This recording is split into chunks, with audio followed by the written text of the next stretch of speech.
Hello everyone. For tonight, I have put together different historical mystery stories that happened in and around America.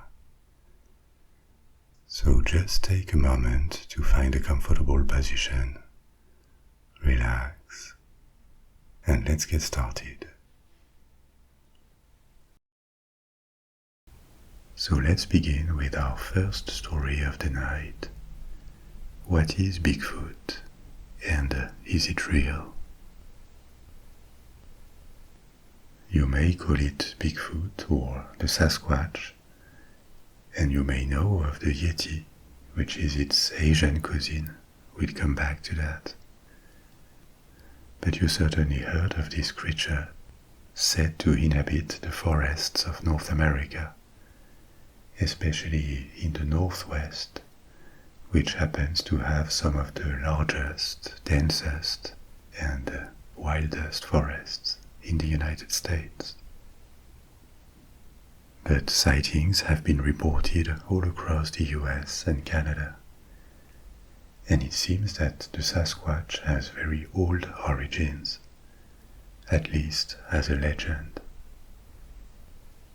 In many indigenous cultures of North America, there were, and there still are for the contemporary ones, tales of mysterious creatures living in forests.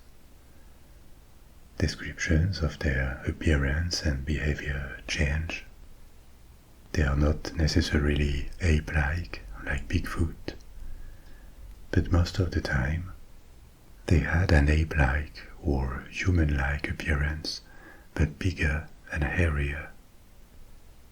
For example, in California, there are petroglyphs, that is to say, art on rock, left by a group of Yokuts.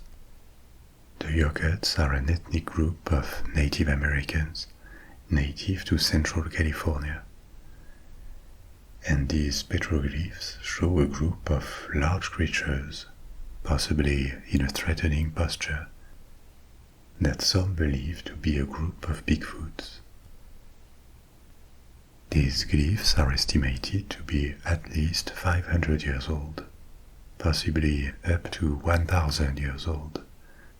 So they were made before the arrival of Europeans in California. And interestingly, among the first European, Spanish settlers and explorers that arrived in California from Mexico in the 16th century, there were tales of so-called dark watchers, vigilantes oscuros, that were said to stalk their camps at night.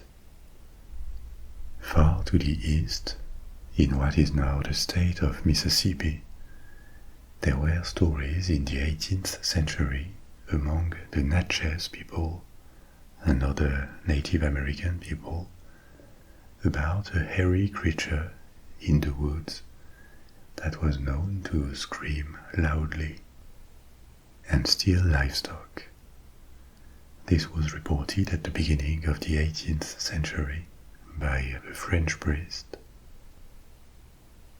Yet in another corner of America, in the Northwest, the Lummi tribe had tales about creatures known as Tsemeques, also living in the woods, looking like apes or humans but bigger, wilder, and not necessarily malevolent, but possibly dangerous, so it was better to avoid them.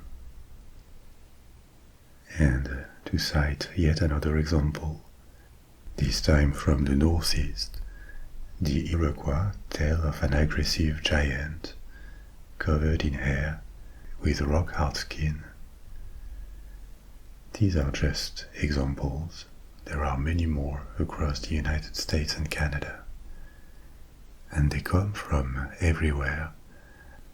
They were not necessarily specific or more common in the northwest of the US and the Pacific coast of Canada, which are the regions generally associated with Bigfoot nowadays. I Actually, if we broaden the scope a little bit, it could be argued that they are not specific to North America either. Another cryptid that is also ape-like, elusive, and lives in the wilderness is the Yeti from Himalayan folklore. The Yeti is also sometimes called the abominable snowman in the West, and it is often described as a large creature, a bit like a gorilla, but standing up more, and with brown, grey or white hair and large, sharp teeth. It would live in the Himalayan mountains, in a snowy, very cold environment, but it looks a lot like Bigfoot. The Himalayan Yeti is very famous worldwide, but it also has less known cousins in Asia, like the Yeren from China, which would have been sighted at least since the period called the Warring States, that was more than 2,000 years ago. In Mongolia, there is also the Alma or Almasty that would live in the mountains of West Mongolia and as far west as the Caucasus Mountains. In Australia, there is the Yowie, which comes from Aboriginous traditions and would live in the Australian outback.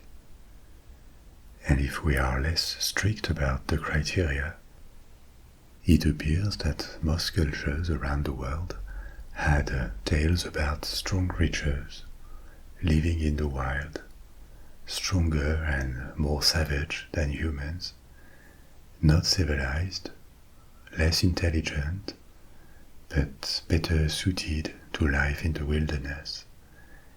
In other words, larger-than-life creatures.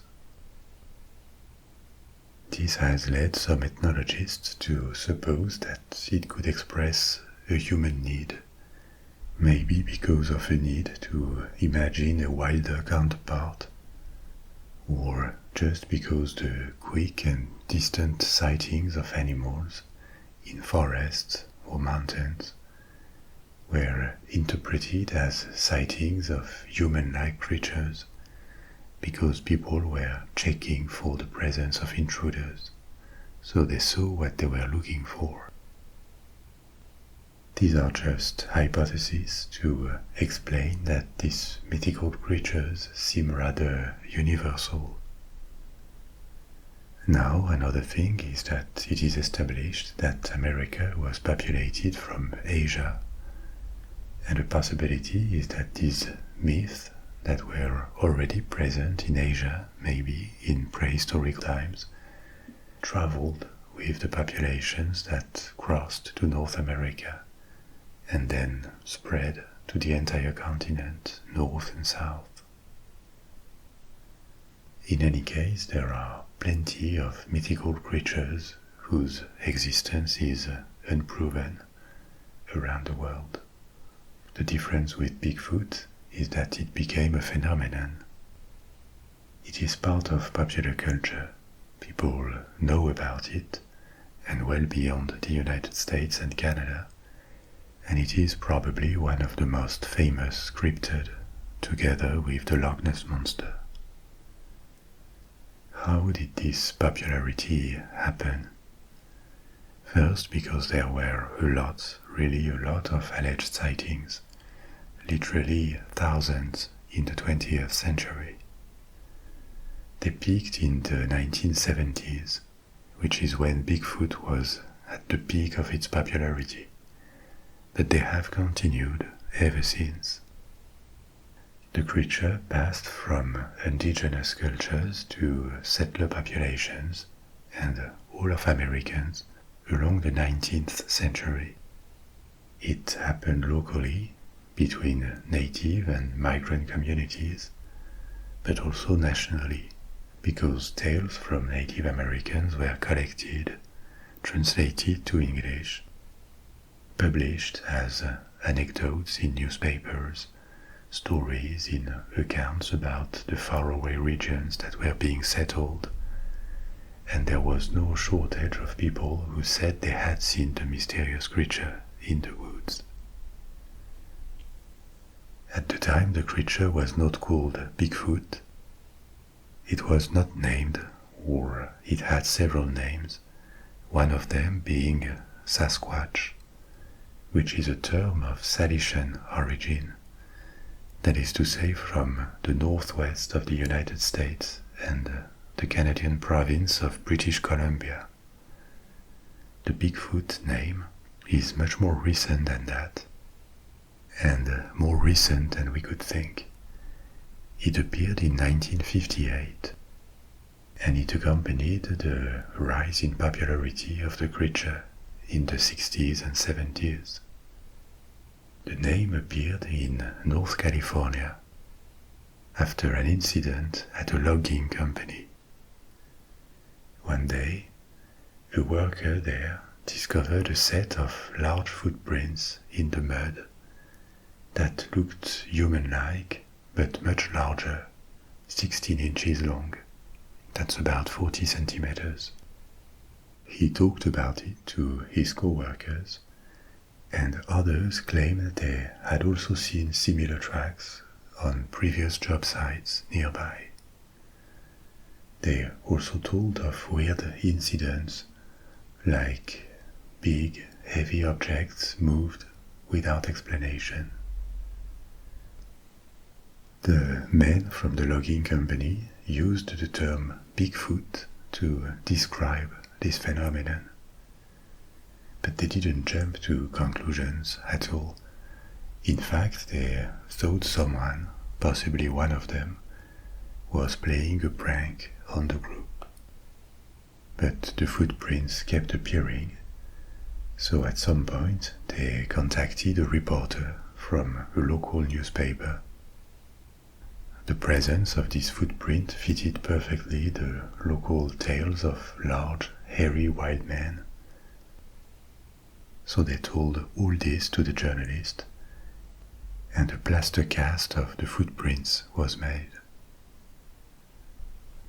Several articles were published in the local press, presenting this as either a mystery or a possible prank, but soon national papers noticed and they reported the story. As a result of this, the term Bigfoot became widespread very quickly in America as a reference to a large, wild, and ape-like creature that would live in the forests. This echoed plenty of local tales, and the success was immediate. Bigfoot entered popular culture in the late 1950s and 60s. Actually, the American Northwest is where about a third of alleged sightings took place since then. In total, there are thousands. The two remaining thirds come from all over the United States. There were hundreds in Pennsylvania, in Texas, in various states of the Southeast. So, even though Bigfoot is associated traditionally with states of the Northwest, and indeed North California, where the name Bigfoot originated, is close to them, the phenomenon is broader. It exists all across the US and parts of Canada. But the creation story of the term Bigfoot doesn't end there. More than 40 years later, in 2002, the family of one of the deceased workers from the crew from the logging operation came forward and revealed that it was their father who secretly made these large footprints with fake carved wooden feet, and that he was responsible for the tracks.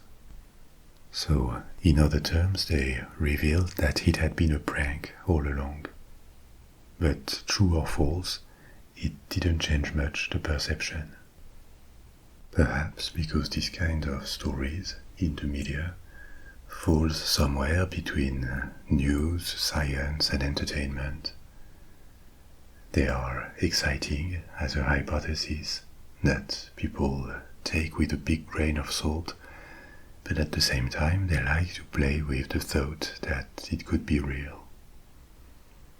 Now, obviously, zoologists and mainstream scientists in general are not impressed with the story of Bigfoot.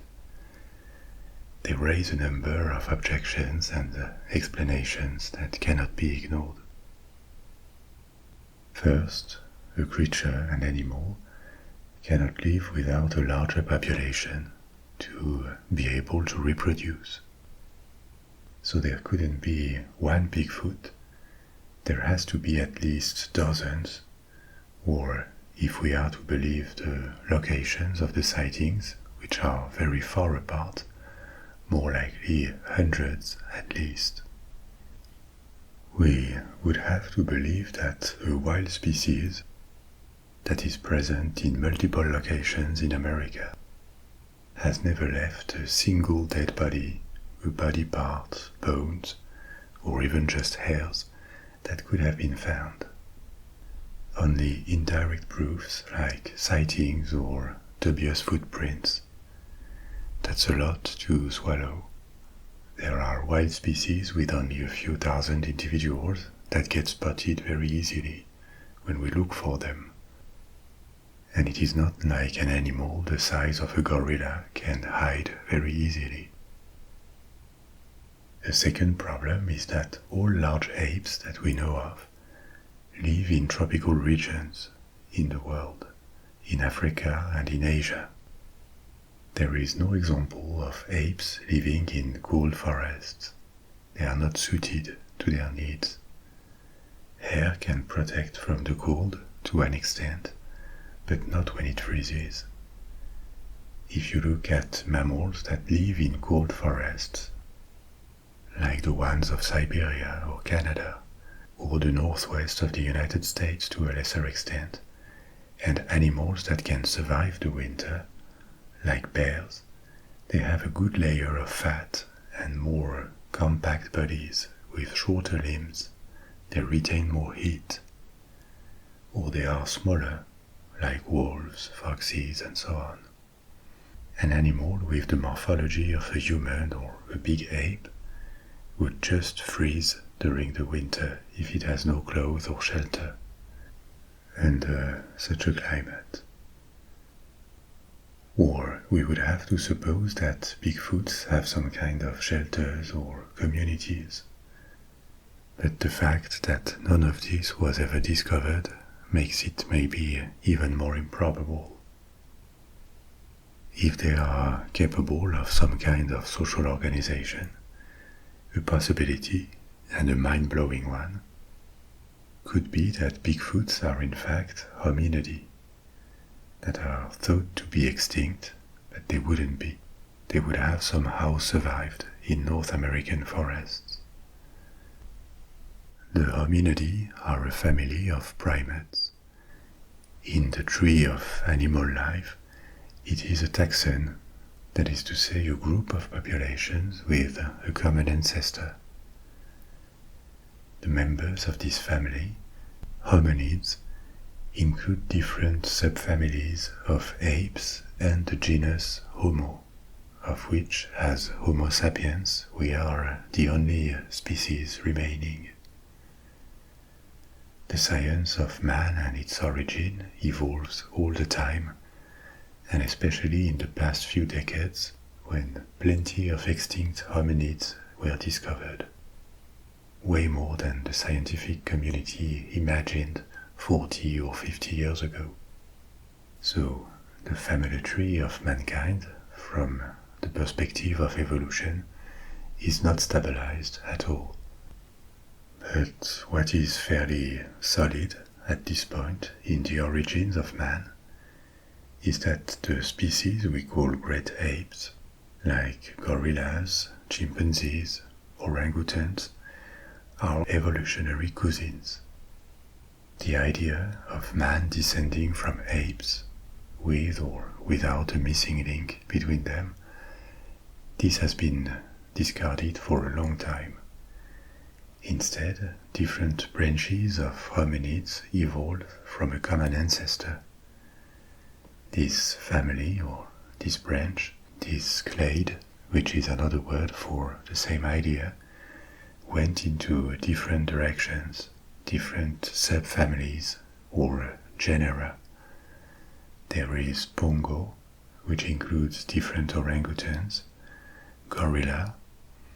There's another one called Pan, with the chimpanzee and the bonobo, and Homo. But Homo had plenty of species that went extinct. For example, Neanderthal is a famous one, and one that would have disappeared only a few dozen thousand years ago. But there are many more that have been identified. It is generally admitted that Homo sapiens is the only remaining representant, the only remaining species of Homo. Because of the alleged appearance of Bigfoot, it has been supposed that it could be one such species, like for example a representant of a genus, a sub-subfamily, called Paranthropus. Paranthropus lived, it is believed, 2.6 to 0.6 million years ago. In other words, they would have disappeared only 600,000 years ago. They had very robust skulls, with a shape that reminds of a gorilla, strong chewing muscles. It is thought they were primarily herbivorous for that reason, but they could also have been general feeders. There are clues that they might have used tools, very basic bone tools, and maybe they could have used fire, it is not proven. They lived in groups, they were social, but their cognitive abilities were most probably lower than other genuses of Homo that supplanted them. Physically they had big heads but not big bodies, as far as we know, around 100 pounds for male adults. But apart from the size, they could sort of match the description of ape men. The lifestyle in forests, maybe an intermittent walk on 2 feet, maybe an omnivore diet. This is all very speculative because all our knowledge of Paranthropus is based on fossilized bones and teeth. So in this case, Bigfoot could be just a species thought to be extinct, Paranthropus or else, that would now live in North American forests. But this hypothesis does not really answer the question of why they would be so elusive, that no dead body was ever found, or any rest, any trace of settlement. All the remains of Paranthropus ever found were found in Africa, whereas the signs of occupation of America by representatives of the Homo family are a few tens of thousands years old, not hundreds of thousands of years. So that would be a big surprise to discover now that not only did African representatives of Homo reached America way before the estimated date, but that on top of that they would have been able to remain hidden for so long in the forests of an industrialized country like the United States. Forests that are wild, yes, but still not far from centers of population, and often visited and explored by people, including hunters or people who actively search for Bigfoot. So for these reasons, the hypothesis is considered a curiosity rather than something serious.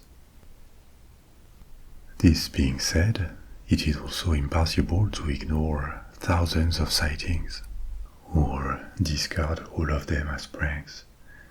There were most certainly hoaxes around the many testimonies collected over the years, Even believers in Bigfoot admit it. But it is inconceivable that all of them were hoaxes. Some people testified in good faith that they had seen something. Scientists attribute the majority of sightings to animals that would have been misidentified. And most of the time, these would be sightings of American black bears. Black bears are not huge in size, and they can have attitudes that make them look as if they were sitting or walking humanoids. Add to this distance, dense foliage, and poor lighting, and they can really look ape-like for a short time. There are even injured black bears that walk upright as a result of their injury, for example to one of their legs. While upright, an adult black bear stands roughly 5 to 7 feet tall. That's 1.5 to 2.1 meters. Grizzly bears, when they do the same, can be 8 to 9 feet tall. That's around 2.5 meters. So at least for the height, it checks with the silhouette, the appearance attributed to Bigfoot. A second possibility is that people spotted escaped apes. Great apes like orangutans or gorillas may escape from captivity, and they are not easy to track. It can be from circuses or zoos, but maybe even more private owners. Private ownership of wild animals is quite widespread in the US, especially in less urbanized areas. Owners don't always have the licenses or the facilities required, so typically they will not report it when animals escape. Great apes could not survive very long in most of the US, but in the southeast there are huge regions with a humid subtropical climate where, at least theoretically, populations of escaped apes could survive. Now, yet another explanation for sightings could be simply humans. Unfortunately, there were already multiple hunting accidents of people shooting what they thought to be a Bigfoot. At least that's what they claimed, but it was someone else. In 2017, there was the case of a shamanist wearing clothing made of animal furs who was vacationing in a forest in North Carolina. Immediately, alleged Bigfoot sightings flooded in, but it was just the shamanist walking in the forest. This anecdote is rather bizarre and probably one of a kind, but what is more common is the existence of hermits or people who have chosen to live alone in the forest for whatever reason, possibly living on goods and food stolen to local residents. There were stories of this kind back in the 19th century, especially with escaped slaves in the South. They had nowhere else to go and had to live in hiding in forests. In the 20th century, there was, and there still is, a flow of people moving to live alone to cabins in the woods, in a search of loneliness or to go into hiding or to experiment a lifestyle. Today, living off-grid is something that attracts people. Obviously, forests are not that crowded, but these are as many possibilities for walkers, campers, or hunters to see something that they can take for a Bigfoot. It can be a bit hard to understand how you can take a regular human being for an ape or a giant covered in hair. But it is not that inconceivable when you take into account the subjectivity of our senses. They receive an information, visual or auditory, and this stimulus is just information, data. But our perception of this data is not completely neutral. We tend to impose a meaningful observation on a stimulus unconsciously or involuntarily. Our minds look for interpretations. There's a phenomenon called pareidolia, which is just that, the tendency to perceive meaning or something familiar, an object, a pattern, a meaning, where there is none. For example, this is how we regularly see faces or animals or objects in cloud formations. Or more occasionally, we hear like a voice in a random noise or in music. If this happens to you, you're not becoming crazy. It is a well-known trick of the mind. And that could explain why so many sightings of animals could be mistaken for sightings of Bigfoots, and more generally, why sightings of a mysterious phenomenon, such as this one, can suddenly increase when people hear about them in the media. It would not be just that they pay more attention. It could also be an unconscious trick of the mind that makes them impose a meaningful interpretation on what is just visual information, a nebulous stimulus. So, for all these reasons, the scientific community, and the majority of people probably, believe that Bigfoot is just a modern myth, even though it is impossible to prove that it is just a myth. Who knows? Undeniably, there is something appealing in the story, anyway. Not just the thrill of imagining a mysterious species that would live relatively close to us, and a species we would maybe have something in common with. Maybe also there is the same fascination that made our ancestors across the world imagine or believe in bigger-than-life creatures that would occupy the wilderness, like we occupy the areas that we have settled.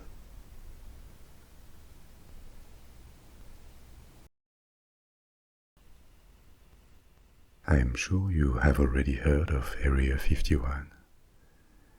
But Area 51 is not its official name. It is a common name for an US Air Force facility that is officially called Homey Airport, or sometimes Groom Lake. The closest large city to the base is Las Vegas, 80 miles to the southeast.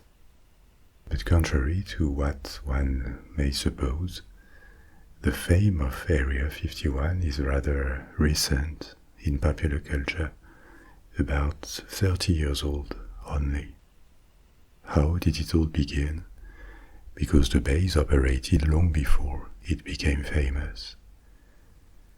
An airfield was built on this site in 1942, but that was a very basic airfield. The base really started to exist in the 1950s, when it was chosen by the US Air Force to establish a test facility for the development of a particular aircraft, the Lockheed U-2. We will come back to that. For about 30 years, the base operated and hardly anyone talked about it in the media. It had no presence in popular culture at all. It was, and it still is, remote, so only military personnel, government officials, and immediate neighbors ever thought or talked about it. The closest inhabited area is a small town called Rachel, population 48, according to the last census. From the 1950s to the 70s, there were alleged sightings of strange aerial phenomena, UFOs maybe, around the facility, and so a few UFO hunters may have heard of it. But at the time, since the 1950s, there had been a huge rise in the number of alleged sightings of flying objects all across the United States and in other parts of the world too. So this particular facility, this base, was just one site among many, and there was nothing sufficient to make it really famous. If you had asked average Americans at the time, in the 60s for example, about UFO activity, they could have mentioned the Roswell incident that had happened in 1947 in New Mexico and had risen to fame, but certainly not Area 51. By the way, it is unclear how the facility got this popular name of Area 51. It could be because there is a grid in this area made by the Atomic Energy Commission with different areas that were given a number. And even though the facility itself is not an atomic facility, it is adjacent to this grid. So maybe the name stayed, or it was colloquially given the number 51 because it is adjacent to Area 15. But as I said before, Area 51 is not the official name. The status of Area 51 in popular culture started to change only in the 1980s. The interest in UFOs had a spike in the 1950s, reflected in many movies at the time, with flying saucers and a taste for science fiction. But then it had receded until the late 1970s and the early 80s, when this interest woke up. Successful books commercially talked about UFO sightings or alleged contacts with aliens, especially a 1980 book about Roswell. At the time, the Roswell incident had been almost forgotten, and this book sparked interest again in it. There were also movies and TV shows in the late 70s and early 80s that helped renew interest in the population, interest in space and extraterrestrials. For example, Close Encounters of the Third Kind, E.T., even the Star Wars movies, Alien, V. It is hard to tell exactly if these media productions reflected or impulsed popular interest, probably both. But in any case, ufologist circles grew strongly in the 1980s. Many people were drawn again to them, out of curiosity, of interest. It was still a rather underground movement, it probably still is today, but it grew a lot. Another aspect of this new wave of interest in UFOs since the 1980s, and in this it was different from the previous one in the 50s, was that in the meantime the confidence in the transparency and maybe even the honesty of the government had fallen, at least in a subset of the population. So it came with suspicion against the government, the belief, or at least a questioning, about the possibility that the government withheld information that should not be classified, manipulated, spied on citizens, or even acted knowingly against the population. This is another debate, but obviously society had changed since the 1950s.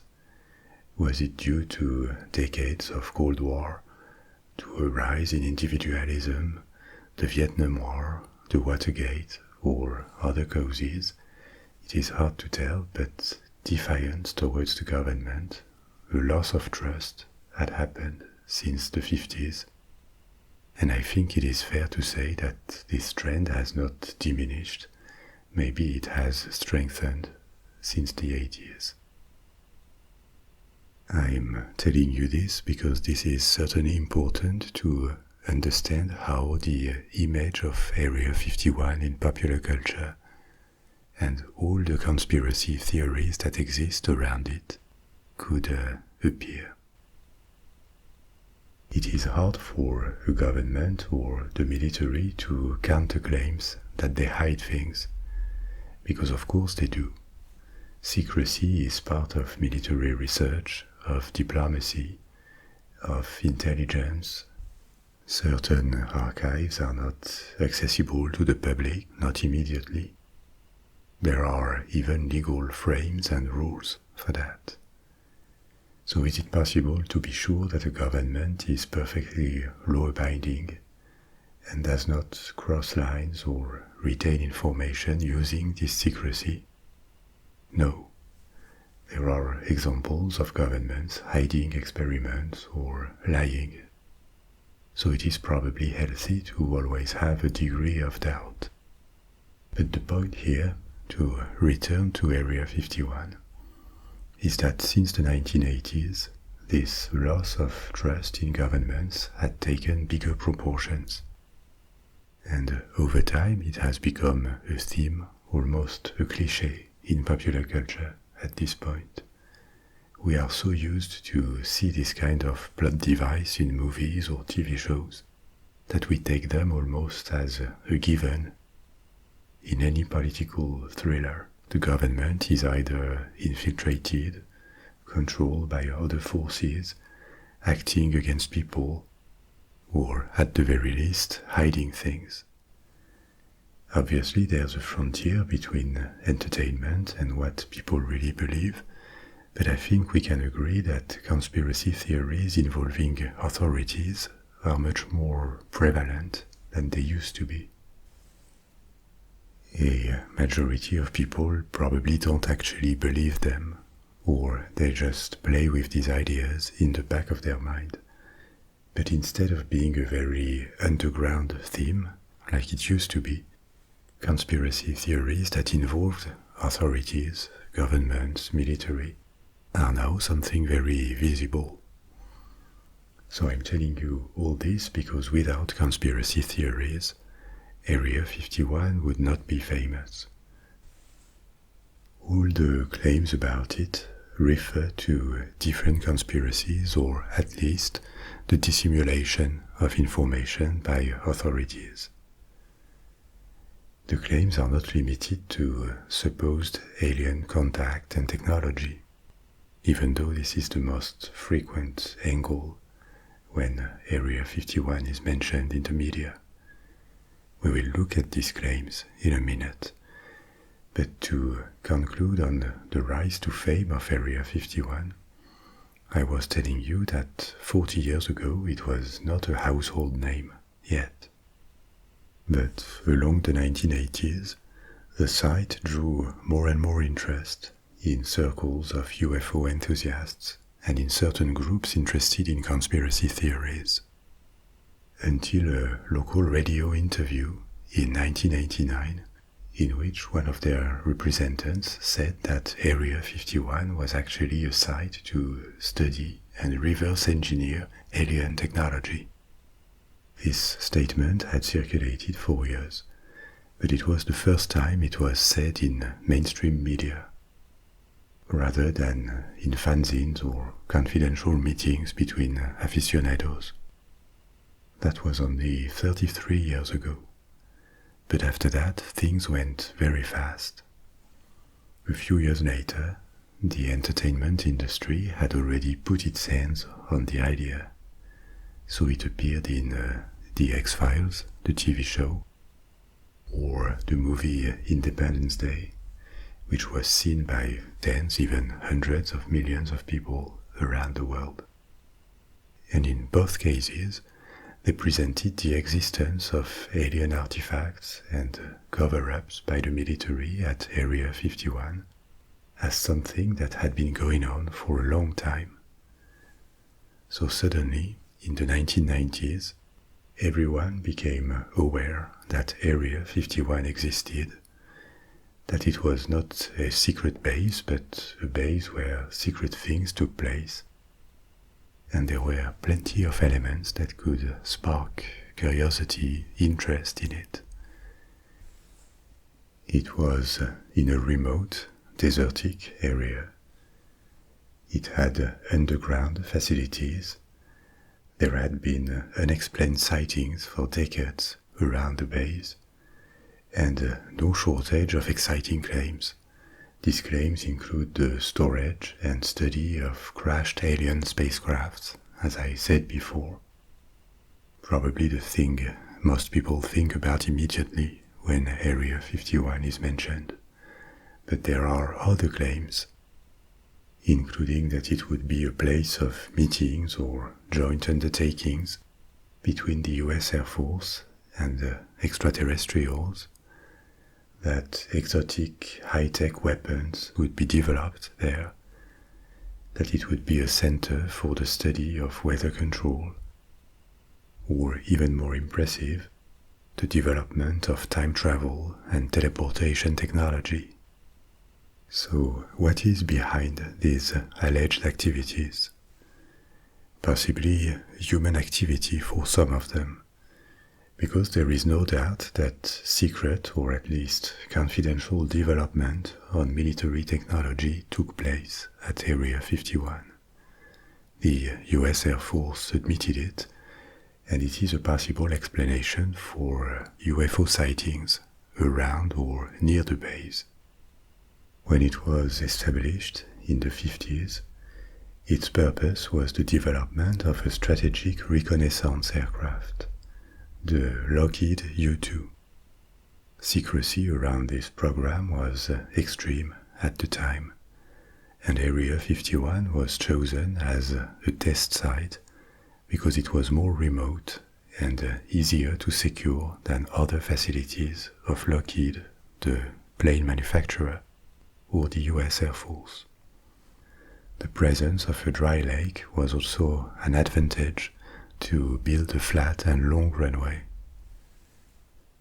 Interestingly, the U-2 was a reconnaissance aircraft, that is to say, a spy plane designed to collect images of the ground or intercept communications while remaining very discreet. These planes were developed after the Second World War, in the context of the Cold War. Of course, there were reconnaissance flights before, including in the First World War. The first military planes used over battlefields were actually used for reconnaissance rather than direct fight. But during and after the Second World War, they became increasingly technological and specifically designed for this purpose. Typically, they fly very high to avoid detection. The Lockheed U-2 was designed to fly at 21,000 meters, or 70,000 feet. This is twice the altitude of a typical commercial flight. As the Cold War was now in place, the United States needed a new, advanced reconnaissance aircraft. And Lockheed proposed this program, which was approved in 1954, and test flights began in 1955. Since then, the U-2 had a long career. It was technically upgraded several times, and it is still in use. At first, the program was top secret, but it soon became well known in military circles when the first aircrafts were put in operations, and then in the public opinion at large, especially from 1960, because one U-2 was shot down above the USSR, and its pilot, Gary Powers, was captured alive and tried for spying in the Soviet Union. Then he was put in jail, where he spent almost 2 years until he was exchanged in Berlin and came back to the West. We cannot exactly know how many of these reconnaissance aircrafts were shot down or captured on each side during the Cold War. Maybe other cases were never made public because the USA and the USSR did everything they could to spy on each other.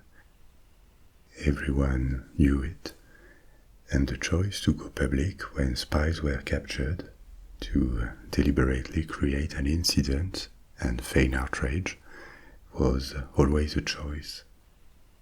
Both sides did it when they thought it served their interests at the time. So maybe there were more incidents that we never heard of. But at least another U-2 was shot down in 1962 during the Cuban Missile Crisis. But returning to Area 51, the plane was tested there.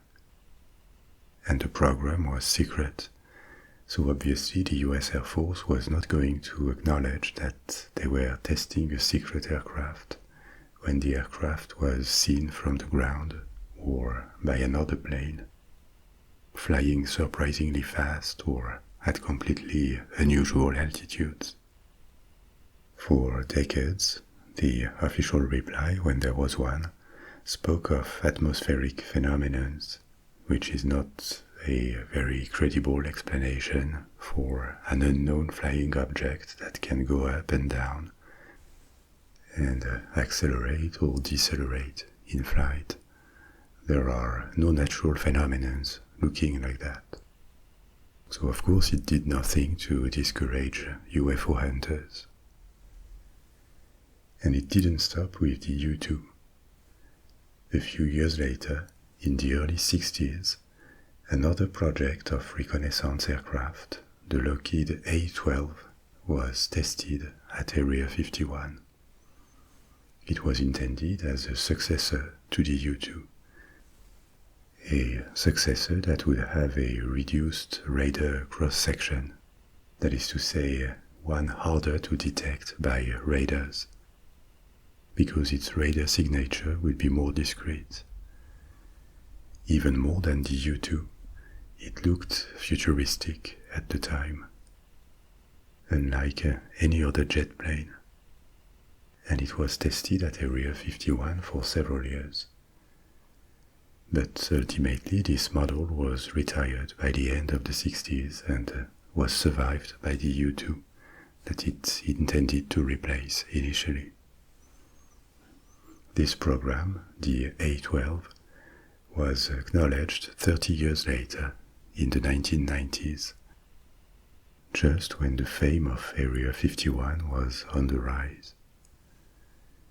Another program of the 60s that included attempts to turn reconnaissance jets into drones to eliminate the risk of capture of a pilot, like what had happened with Gary Powers, was the D-21, which ultimately, after different versions and missions in real conditions, like above China, was also retired earlier than hoped. This one became public in the 70s. So, as you see, from the beginning, there was no shortage of secret aircrafts, prototypes or test crafts that took off and landed at Area 51. And when you have these futuristic aircrafts flying, sometimes far from their base, trying to be as discreet as possible, which means avoiding the sending of waves that would reveal their presence, but also means they could fly near other planes without detecting them sometimes. Plus the Air Force that doesn't want or cannot acknowledge them, so stays silent or give explanations that are not very credible. And you have fertile ground for plenty of UFO sightings and suspicions that remain unanswered. But the activity of Area 51 did not stop there. As the base was gaining importance and more facilities were built on the site, it also doubled, starting in the late 60s, as a place where foreign technology was studied. For decades, and maybe it is still the case today, Area 51 became a place to store and examine foreign aircrafts, and not just aircrafts, missiles or radar systems too, mainly from the Soviet Union. The idea was not just to look for designs or inventions that could be useful, but to test how fighter jets or bombers would fare against their American counterparts. So that involved fighting simulations and tests. So here again, a lot of flights around the base, and sometimes with aircrafts that were never seen in American skies. The last known program to have been developed and publicly acknowledged at Area 51 is the F-117, not a reconnaissance aircraft, but rather one designed for surface attack, and also a stealth aircraft, that is to say profiled and equipped with technologies that avoid detection, concretely by reducing the reflection or emissions of waves, be they visible light, infrared, waves on the radio frequency spectrum, audio waves. The F-117 became famous for being the first aircraft to be designed around stealth technology, and it also had a very futuristic look with sharp angles that looked very different from what people associated with planes, including military fighters. Actually, the design of spacecrafts in sci-fi shows or movies of the past 3 decades that try to have a realistic look, including shows like The Expanse or Battlestar Galactica, their designs probably owe a lot to the lines of the F-117. But the first prototypes with this kind of sharp profile were actually from the late 70s, more than 40 years ago. So it is another flying object that could have looked out of place or even alien to people in the 1980s. The F-117 is now retired, but operations went on other programs, and maybe more than ever at this point today, since the exclusionary area around the facility was expanded in the 1990s. So, if we accept the premise that the US Air Force or the US government have put their hands on some alien technology, which is a big assumption, but let's take it as a hypothesis for a moment, would it make sense to study it at Area 51? Technically, maybe, probably. The base has specialized in dissecting foreign technology, so there would be an expertise there. What sounds maybe less credible is that the US Air Force would keep their alien technology just where everyone expects to find it. If the idea is to be able to conduct research secretly, it may not be ideal to do it at a base that is constantly surrounded by curious eyes that are looking for it, even though it is very defended, everything is classified, and alien enthusiasts are kept out of the exclusionary area. I guess if I were the Air Force, I would keep Area 51 as a decoy and store my alien technology somewhere else. Actually, if we accept for a second that the US government owns alien technology, a conspiracy theory I would be more inclined to give credit to is that Area 51 was entirely fabricated as a decoy, with just enough denegations and media content to turn it into a pop culture phenomenon, to attract the crowd's attention so that they could discreetly store and study it somewhere else. But this being said, I am not aware of any proof, any tangible proof, that the US military, or the military of any country for that matter, has ever seized extraterrestrial technology. There is no shortage of people claiming it, but where are the proofs that could make it more than exciting speculation? Other claims made about Area 51 fall in the same category. It would be a place for meetings or communication with aliens. If it were the case, it would be weird to also use the site for testing aircraft. There is no logical connection between the two. And the aircraft models that were developed at Area 51 from the 1950s with the U-2 to the 80s with the F-117 were always technically advanced, possibly the most advanced in the world when they first appeared. But their capabilities, the engines, the speed, the stealth technology, the materials, they all look very explainable when we look back. They did not require a technological jump that only alien technology could have brought. The proof is that about at the same time or only a few years later, other countries could make similar aircraft or at least understand their technology. There are yet other claims about Area 51, but I have failed to find substance to it. That Area 51 would be a center for the research of climate control, time travel, or teleportation. Why not? But why this particular site? It doesn't seem there ever were tangible elements that linked Area 51 to this. At least UFOs are somewhat credible, because there were flying objects above the base, and to most they were unidentifiable, so technically there were UFOs at Area 51, but they may be man-made rather than extraterrestrial. The other claims sound more like bonus theories that were attached to the place because it already had a reputation for secrecy and advanced technologies.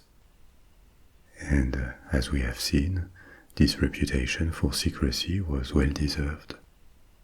It is also possible that other aircrafts were developed there and abandoned, or they exist and we have not heard of them yet. Another time, I will tell you about Aurora, which was a rumored aircraft that some people suspected the US were developing in the mid-80s.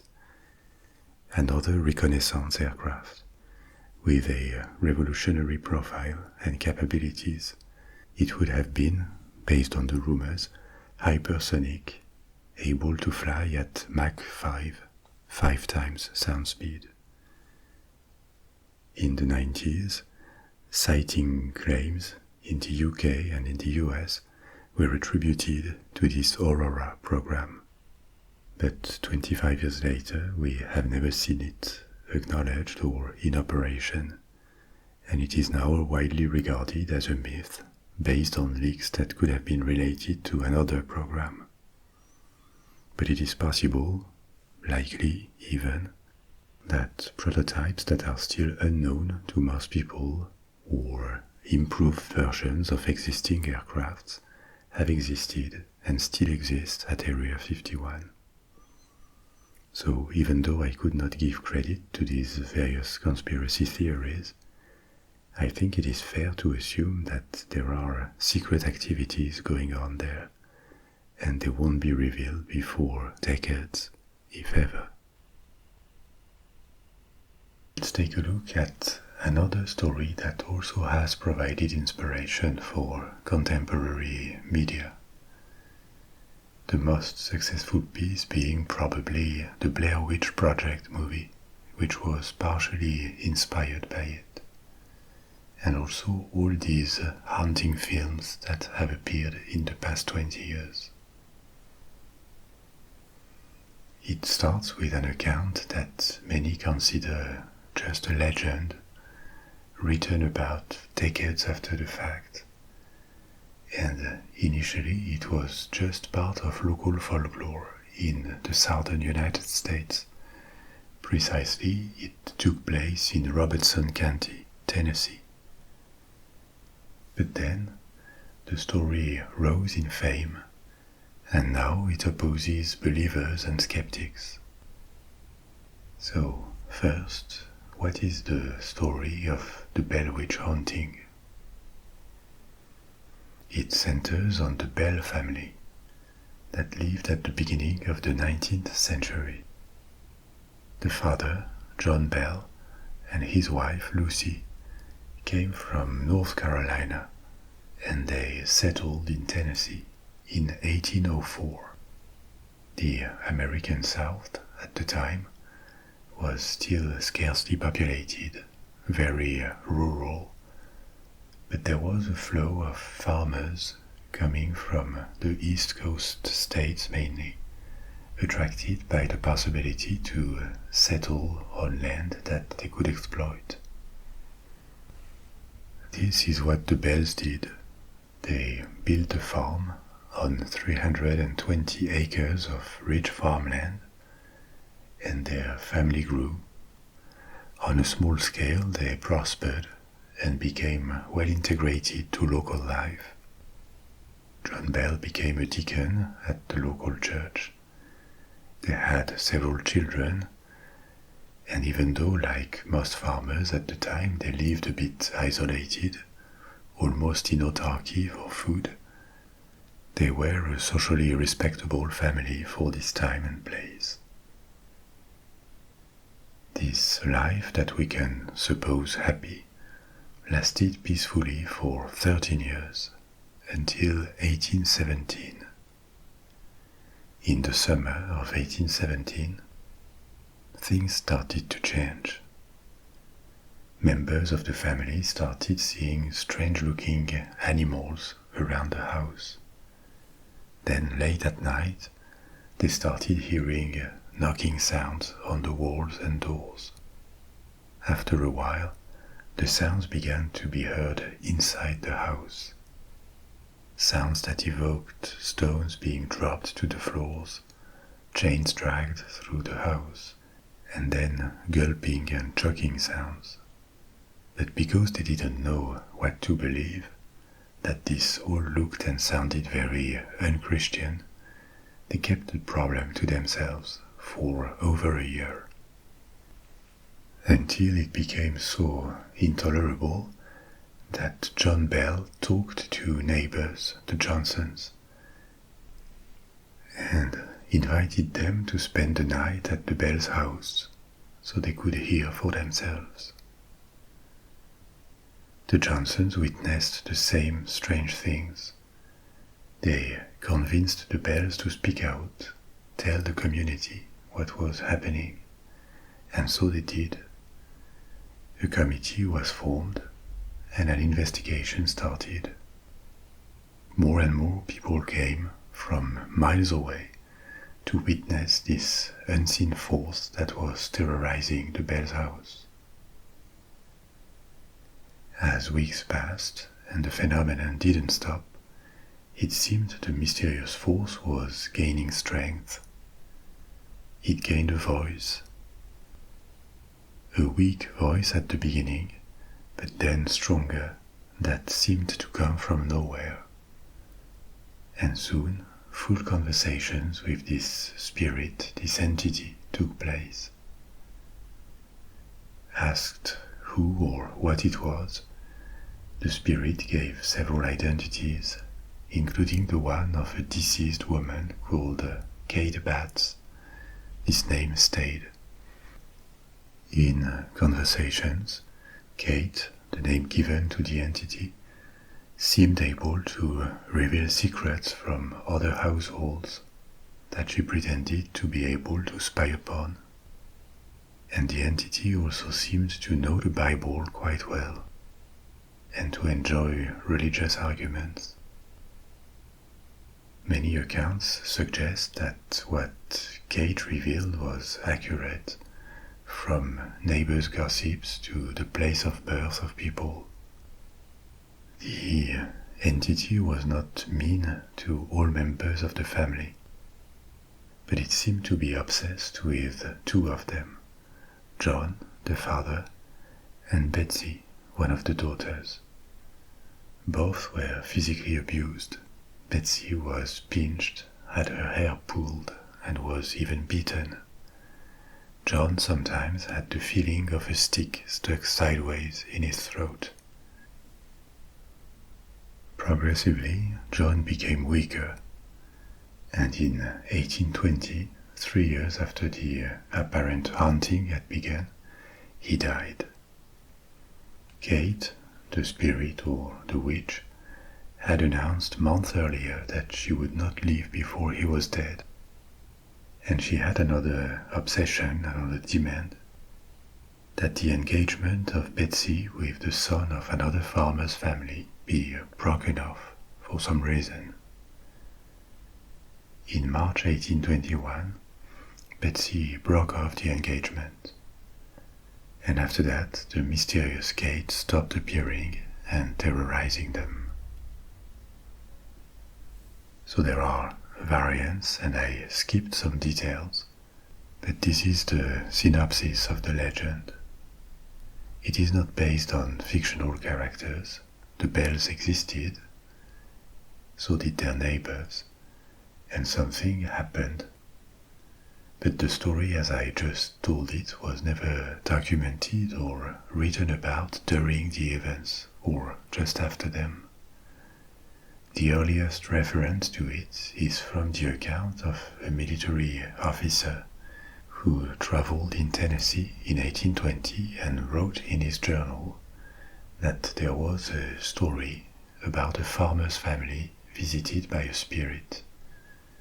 That corroborates the dates, but there is no detail about what happened, and it is a second-hand testimony. He just heard about it.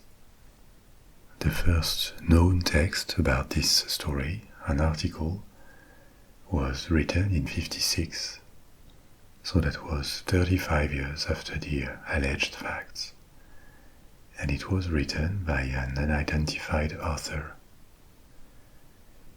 In the article, the story was presented as a fraud. The author said that Betsy Bell had discovered ventriloquy, and in his accounts she actually wanted to marry the farmer. The ghost or the spirit would have said that the haunting would continue until they were married. But finally they didn't get married, the engagement was broken off, and the entity disappeared regardless. This article was later retracted by at least one of the various newspapers that had published it, on the grounds that Betsy was too young to create a deception on such a scale, and that it was unfair to accuse her 35 years later with no tangible proof. That sounds fair enough. There were a few more references to the Bell Witch story in the 19th century, but nothing major. More than anything, this remained a local story, a part of the oral folklore of Tennessee, with a bit of fame in the South. It was only in 1894, so we are now 73 years after the incident, that a book called Authenticated History of the Bell Witch was published by a newspaper editor. And this book contains the first full-length record of the story. It has become the primary source of its treatment in the 20th century. That's obviously a problem, because the author had not a single first-hand witness, and basically he had to work with two kinds of sources. The rare written mentions about it that were found from the 19th century, but they were all second-hand at best, and the oral tradition from the place where the Bells lived. So basically what he did was to put in writing the local legend as it was in the 1890s, in a way that may or may not be exaggerated, but he presented it as history. This is why the skeptics look at it as a work of historical fiction or a fraud rather than a reliable account. At least it is an interesting folklore study that tells us of beliefs and stories that circulated in Tennessee in the 19th century. The truth is, it is hard to either refute or defend this account, because we don't know anything for sure, except that the bells existed, and that most probably something unusual happened at their farm between 1817 and 1821. At the time, people believed it at least. But there are too few elements to speculate about what happened, because we don't know what the interactions were between family members, whether they could have been the victims of a prank by someone from or outside the family. We don't know if they had enemies, if there were conflicts in this community, if some people involved had a mental condition. There is so much we don't know. The book from 1894 gives answers to all that and defends the thesis of a real haunting, but it works only if you believe it is accurate, which is at least debatable. In any case, the legend did not end there. In the 20th century, there were several times when rumors spread about the return of Kate the witch. There were several books written, occasional reports of strange noises, like rubbing sounds, piano music, from various locations in and around Robertson County. Nowadays, the site attracts tourists, and there are even attractions that offer visitors the little thrill of approaching the legend. One of them is a cave, the Bell Witch Cave, which does not appear in the haunting legend, but is vaguely associated with it because it is located on a terrain that once would have belonged to the Bell family.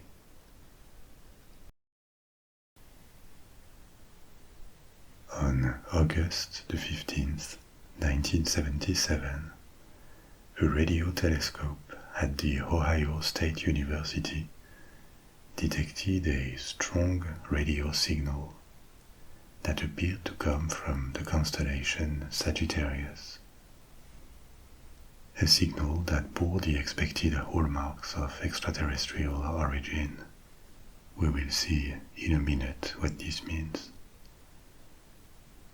This radio telescope was actively looking for extraterrestrial signals as a part of the search for extraterrestrial intelligence, also known as SETI, S-E-T-I. So, to begin with, and understand its relevance, we need to talk about SETI. The search for extraterrestrial intelligence started earlier than one may think, as early as the late 19th century, when wireless transmission via radio waves was invented. If it was possible to communicate with other locations on Earth without equipment like a cable, why not with other planets? And so the first hypotheses and experimentations were aimed at trying to receive or send signals to other planets of the solar system, especially Mars. Inventors and engineers like Tesla or Marconi were interested in the idea.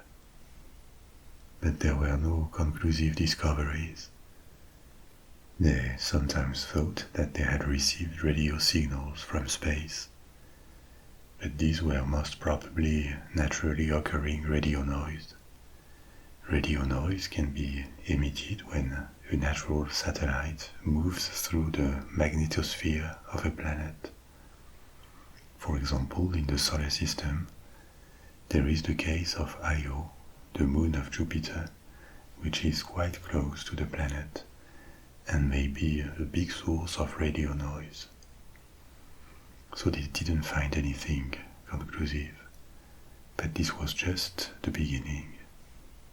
Decades passed, and radio telescopes appeared. The first one was built in the 1930s. What is a radio telescope? The term telescope can be a bit misleading because in everyday language it suggests that it is for visual observation. But a radio telescope is an antenna with a radio receiver used to detect radio waves from astronomical sources very far away. I guess you are all familiar with these pictures of large antenna fields. These are radio telescopes, and like any antenna, they can be oriented to a particular area of the sky to listen, or more precisely receive and analyze radio signals that come from it. What we generally think of when we hear the word telescope is optical telescope, which study the light wave spectrum. But at the end of the day, we make these distinctions because of our senses. These are all waves of different frequencies. Under a frequency of about 20 kHz, the waves are part of audio frequency. If they propagate through an appropriate environment, matter like air, we can hear them as sounds. Above a frequency of 20 kHz and up to around 300 GHz, that's a very large range, energy can radiate into space, in the void, and this is called the radio frequency. Still increasing the frequency, then begins the realm of infrared radiation with a frequency from about 300 GHz to 430 terahertz, another huge leap in frequency. Infrared is considered a type of light, but one that our eyes cannot see, because our sense of vision is limited to a narrower spectrum, a narrower range of wavelength. By the way, what is the difference between frequency and wavelength? These are two ways of measuring waves.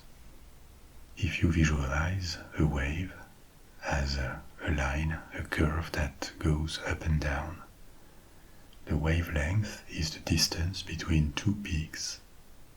Frequency is the number of times a wave occurs in a given time. When expressed in hertz, 1 hertz is 1 cycle per second. So the two are related because the shorter the wavelength, small oscillations, the higher the frequency.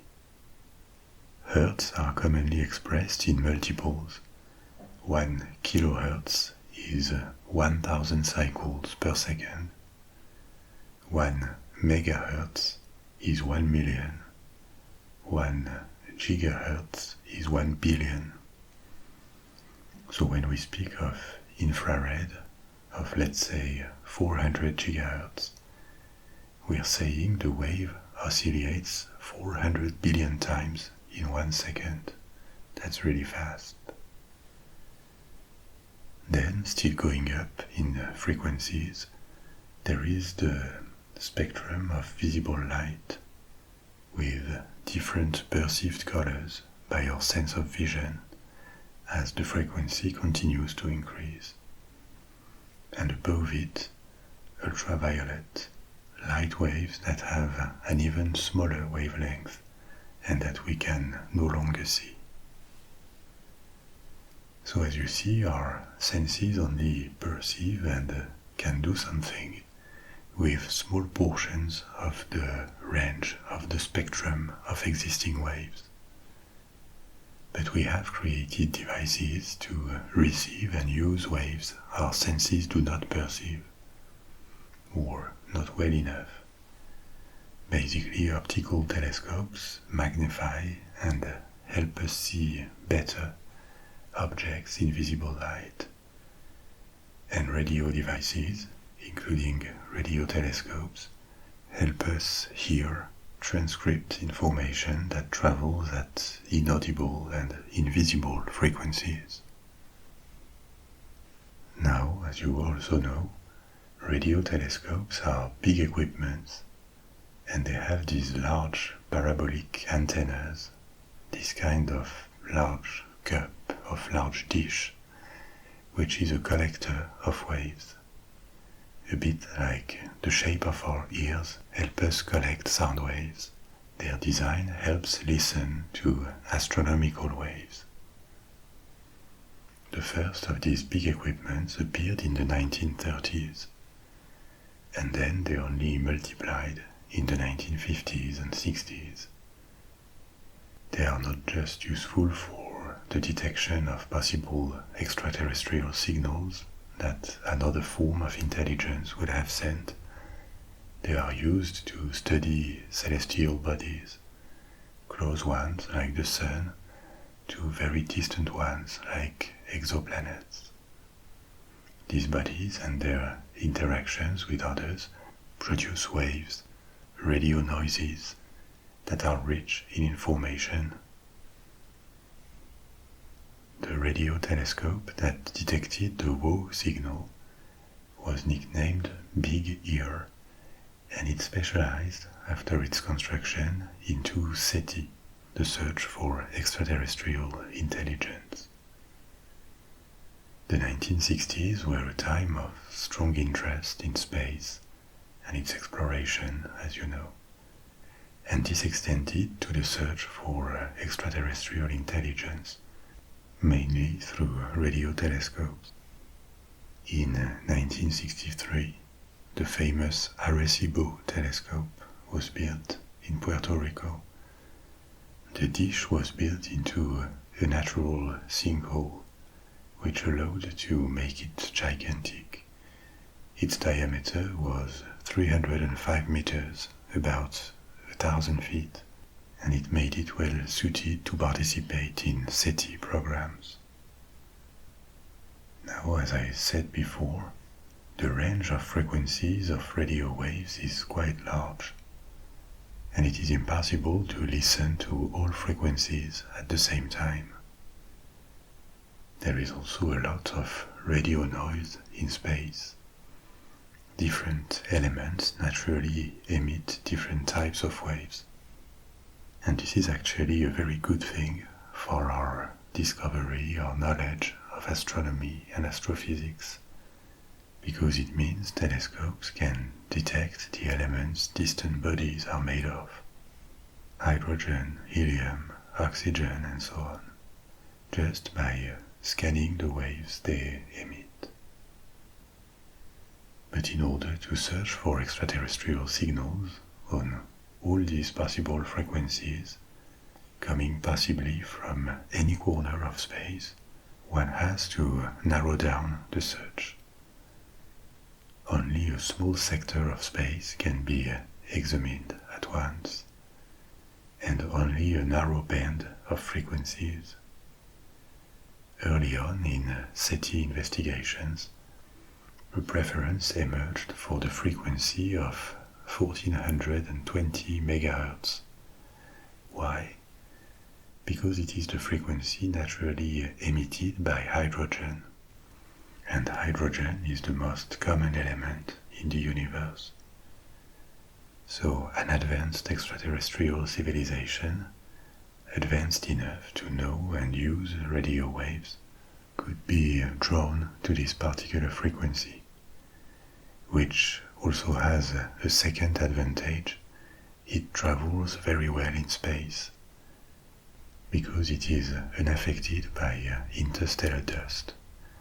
that makes two good reasons to imagine that extraterrestrial beings would use this frequency to emit and receive. But this is just an informed guess.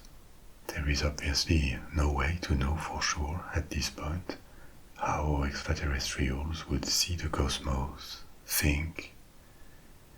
It is just an attempt at finding a common ground that at least makes sense to us, but still a guess. In any case, it is on this particular frequency that the Arecibo telescope sent a well-known message in 1974 that carried coded basic information about Earth and humans.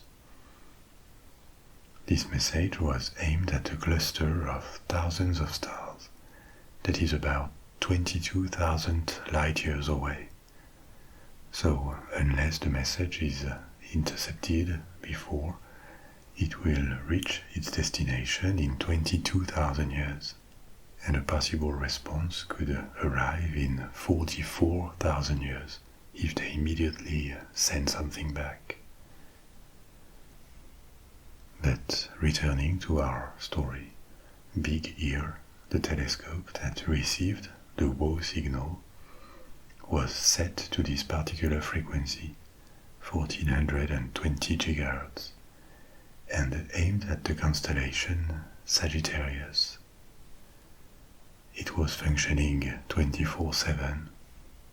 There were no operators taking turn to listen with headphones. This is a movie thing. The radio signals received were recorded and treated by a big computer. Imagine we are in 1977. Then printed on paper, and the long strips of paper were checked manually, visually, for possible emissions that stood out from radio noise. And this is precisely what the WOW signal is. On this day in 1977, for 72 seconds, a signal was recorded, and actually discovered several days after the fact when the printed paper was examined. Jerry Eman, the astrophysicist who checked the measurements, was astonished, and he wrote WOW on the paper, which is why it became known as the WOW signal. What made it stand out and justified this excitement?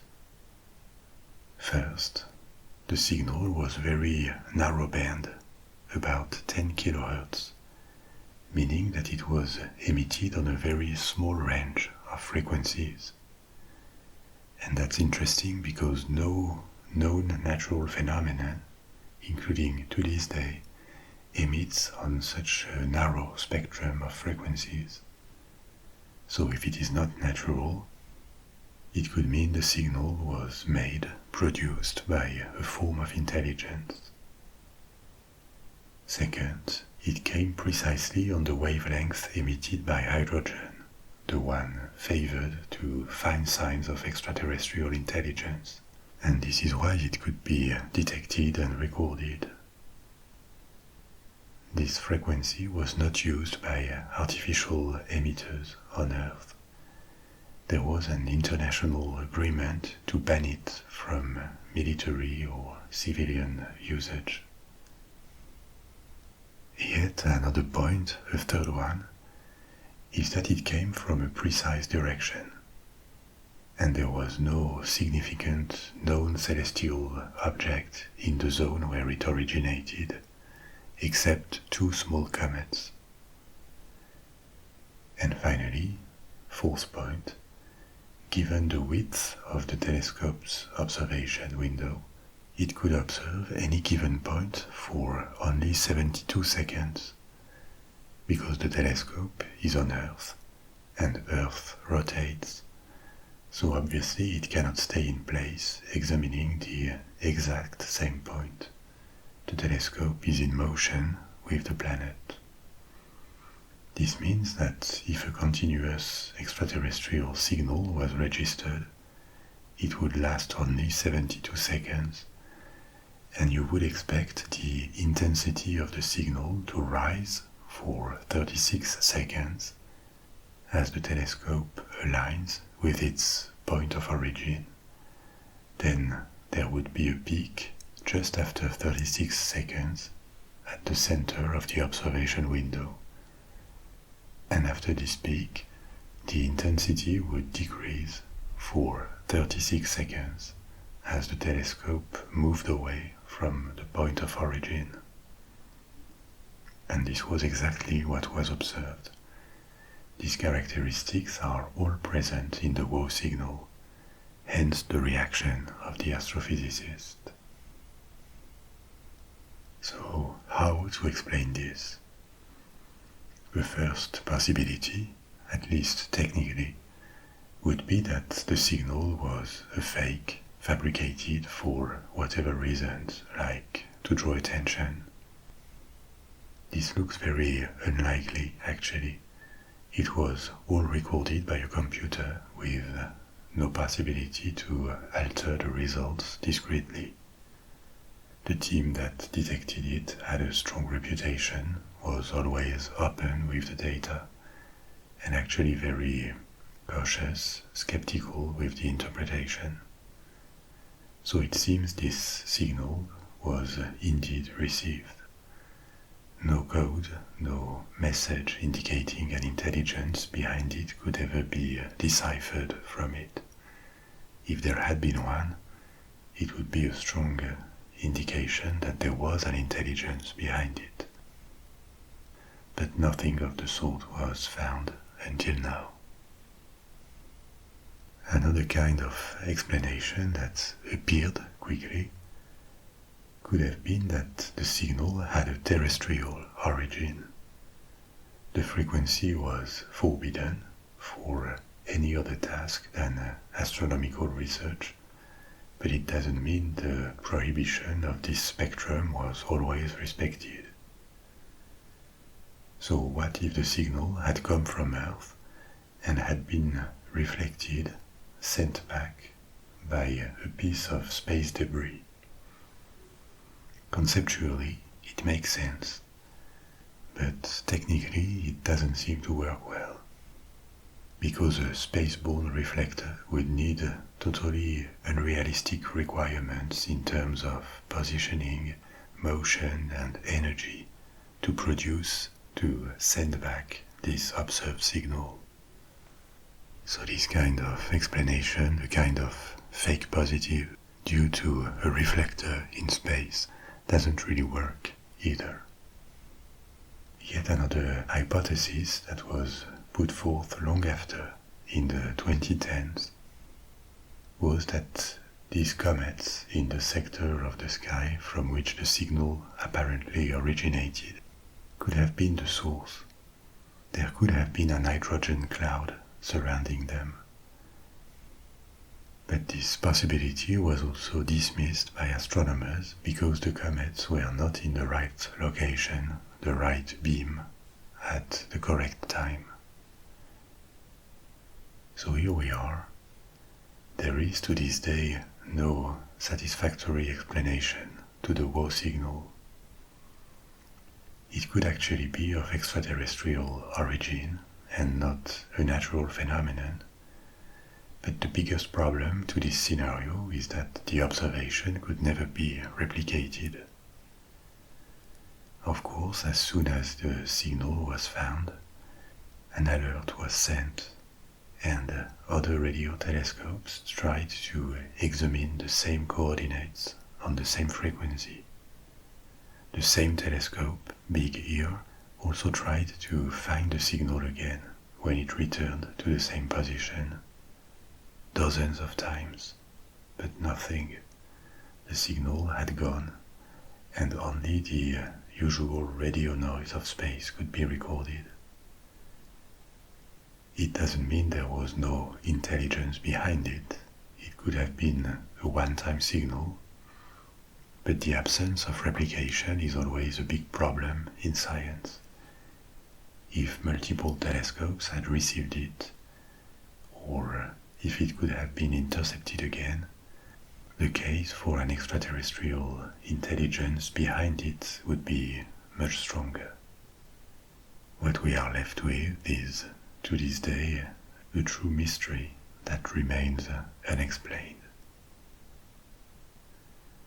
And this mystery, this signal, is to date the strongest candidate for an alien radio transmission ever detected. Before Christopher Columbus reached America, there had been legends, especially in Portugal, about cities, lost cities in the West. Actually, Columbus did not explore the continent itself, the mainland. In total, he made 4 voyages across the Atlantic Ocean. In the first voyage, the Discovery one, it seems the first islands he reached were in the Bahamas, and he went on to the coasts of Cuba and Santo Domingo. In the second one, that immediately followed, he explored more of the Caribbean, and only in the third and fourth voyages he sailed along the coasts of the mainland, near Guyana and Central America.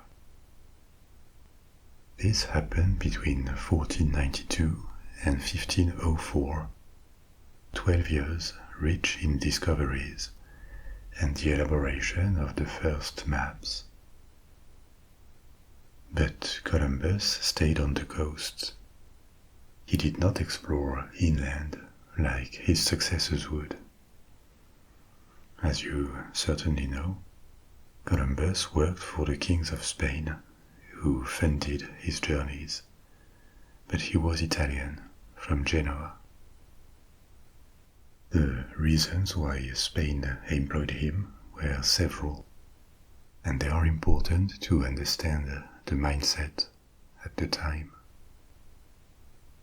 Obviously, there was the appeal of discovery, the curiosity for what the world was like. There was also a search for prestige, but maybe more importantly, this was an investment with uncertain but potentially enormous profits in return. Spain had noted how the Portuguese, decades earlier, along the 15th century, had begun to explore the Atlantic and the coasts of Africa.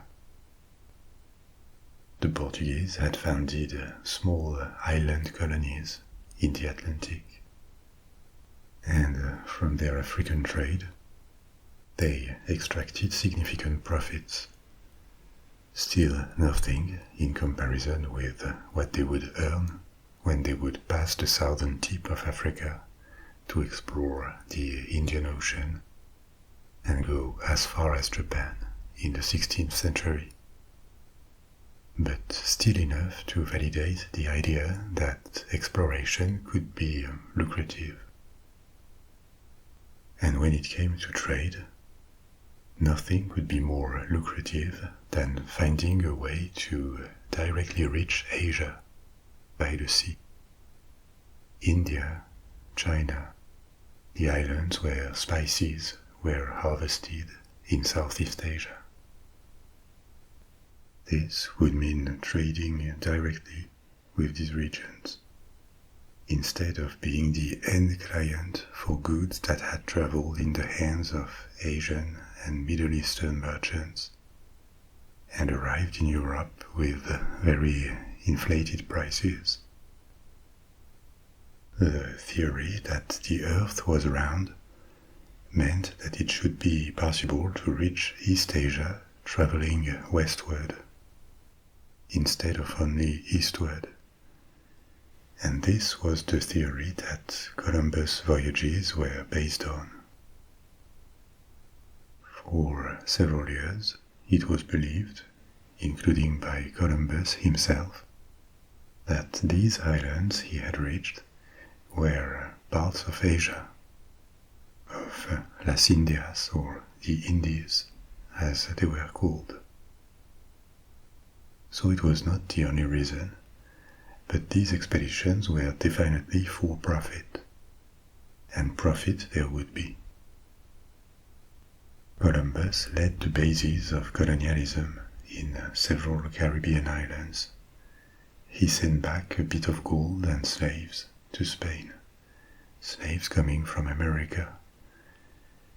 And along the 16th century, profits from the conquest and the exploitation of the new continent reached heights that the Spanish could not even have dreamed of before.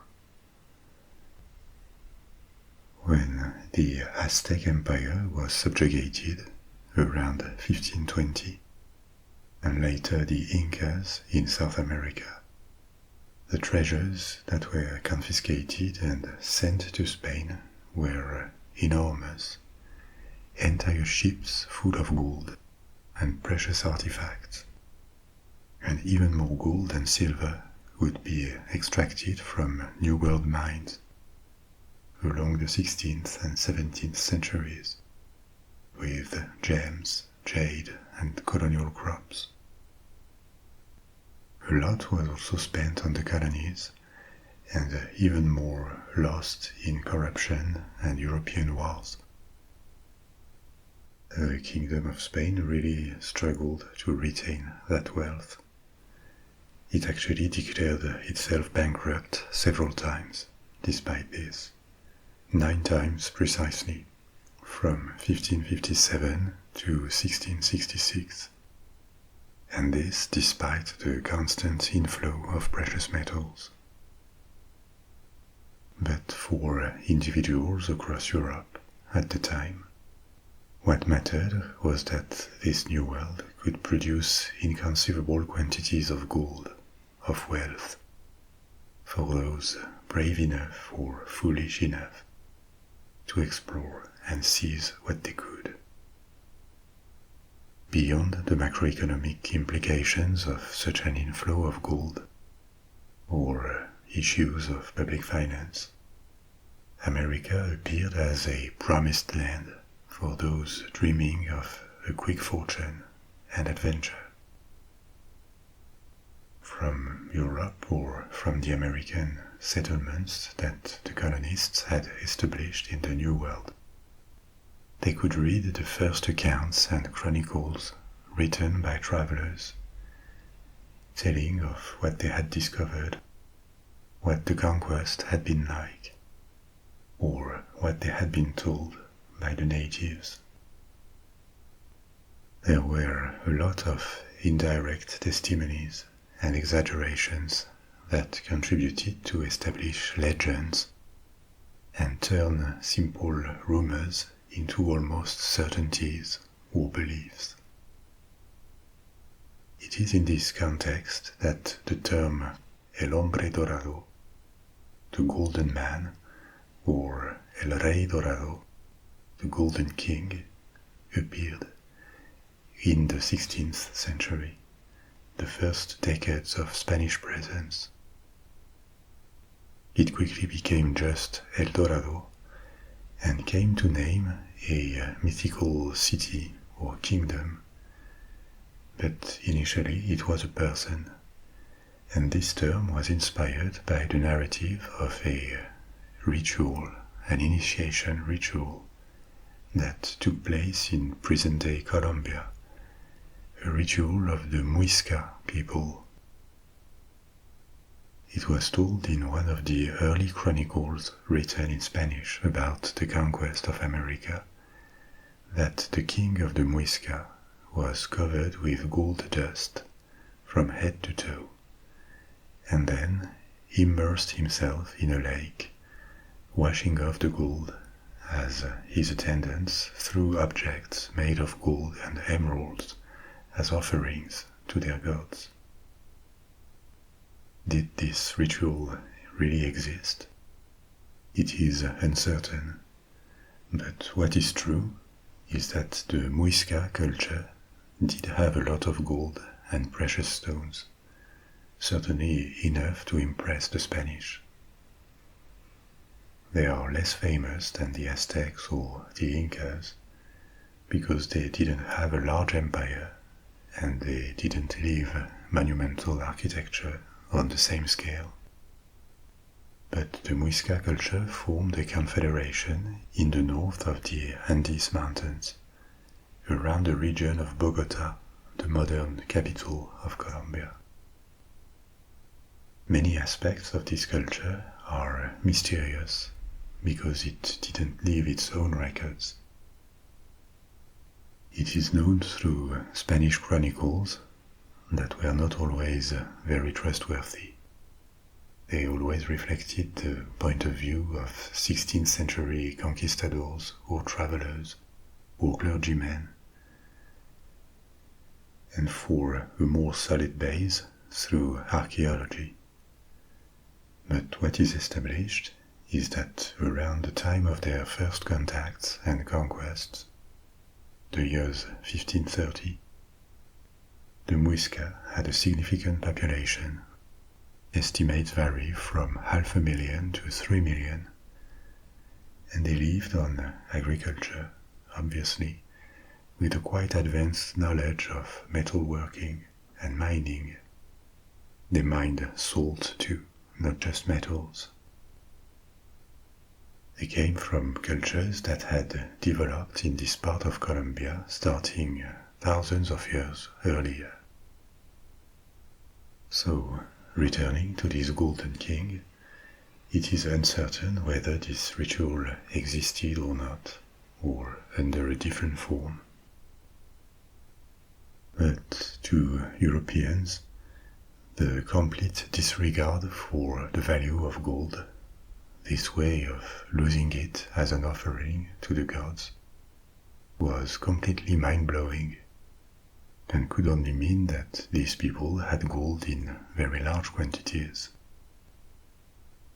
And here we touch on a big difference in the perceived value of gold between pre-Columbian cultures and Europeans at the time.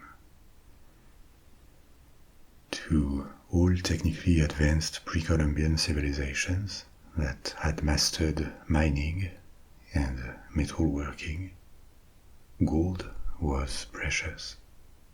It served to make jewelry, ornaments, luxury goods. It was a valuable offering to the gods, so by no means it was seen as one metal among others. It was special.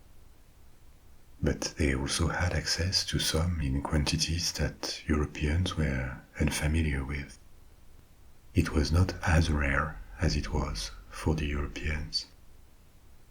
In a recent story about medieval treasures, I told you about the scarcity of gold and silver during the European Middle Ages. These precious metals were scarce because there was not much production in Western and Central Europe.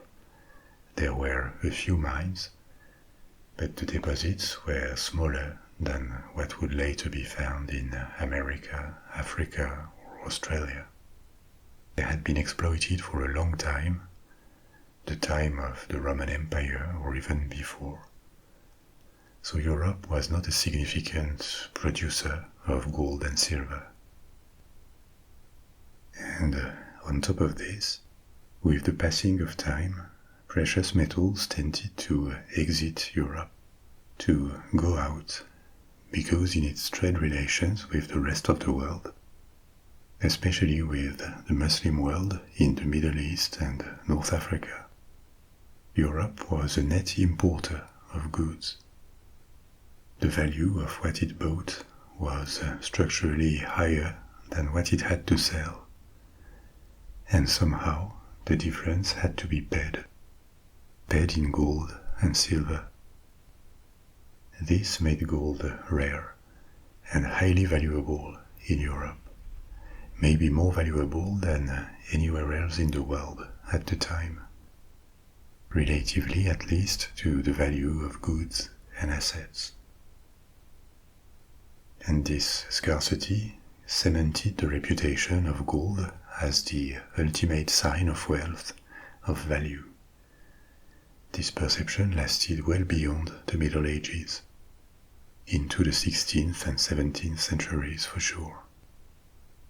So even though gold was precious and special to pretty much all cultures that knew it around the world, for its rarity and its shine, it was even more the case for European explorers at the time, to a point that was not understandable by pre-Columbian cultures. So, if a king threw away gold dust and jewels, like the story said, it could only mean that he had access to huge quantities of this metal and lived in a land where it was abundant. From El Dorado as a person, the term came to name a mythical place, maybe a city or a kingdom, or a region, where gold would be abundant. And this was rather credible, because the conquerors of Mesoamerica, of the Aztecs, or the Incas in the Andes Mountains, had sent back to Spain entire vessels loaded with gold and other treasures. It did not seem to be such a stretch of the imagination to think that this could be replicated in other places. And to add credibility to the existence of such a city or land, the hypothesis echoed legends that existed from before the time of Columbus. Legends about lost cities somewhere to the west. What were these legends? In Iberia, Spain and Portugal, there had been for centuries a legend about an island called Antillia, which originated in the Middle Ages. It said that at the time of the Muslim conquest of the Iberian Peninsula in the 8th century, 7 Christian bishops would have escaped on ships with their flocks and sailed westward into the Atlantic Ocean to escape the invaders. They would have eventually landed on an island, Antillia, where they would have founded 7 settlements, 7 cities. And since then, these 7 cities would have lost contact with Europe and the rest of Christendom. Now these legends about a mythical island somewhere in the Atlantic Ocean are even older than the 8th century. They already existed since at least classical antiquity. There were tales of utopian islands to the west in different Greek works, like the Fortunate Islands, a place referred to by Homer that would have been an earthly paradise inhabited by the heroes of Greek mythology. Or Atlantis, this mythical kingdom or continent that Plato first talked about as a fictional location for a story, but that was picked up and thought to be a real place several centuries after. So the idea already circulated in ancient Greece, and later the Romans adopted it. It was not purely fictional, there were real elements that could validate it, like the existence of the Canary Islands off the coast of Africa that were known to the Romans. And actually the name Canary Islands does not come from canaries, the birds, but from canis, Latin for dog. It means the island of dogs. So these antique legends about one or several mysterious islands west of Europe already existed, And when they have been around for a long time, legends begin to sound true, with or without a real factual basis. In medieval Europe, these myths endured, often in a new Christian version, and they were not limited to Spain and Portugal. In Ireland, for example, there were the Imrama, tales of sea journeys that tell of legendary Atlantic islands. And of course the Norse sagas that told of journeys to the west and the discoveries of Greenland and Vinland in North America that brought credibility to the existence of lands west of Europe. The Iberians, too, had concrete elements that made these stories plausible. Apart from the Canaries and Madeira, the Portuguese found the Azores far into the Atlantic. So during their age of exploration in the 15th century, the legend of Antillia and its 7 cities grew in popularity. The island of Antillia was never found, but it started to appear on maps, generally as a rectangle of land in different parts of the ocean, depending on the map. We would find it a bit unprofessional today for a cartographer, but putting things on maps that had not been measured or even proven was not uncommon at the time.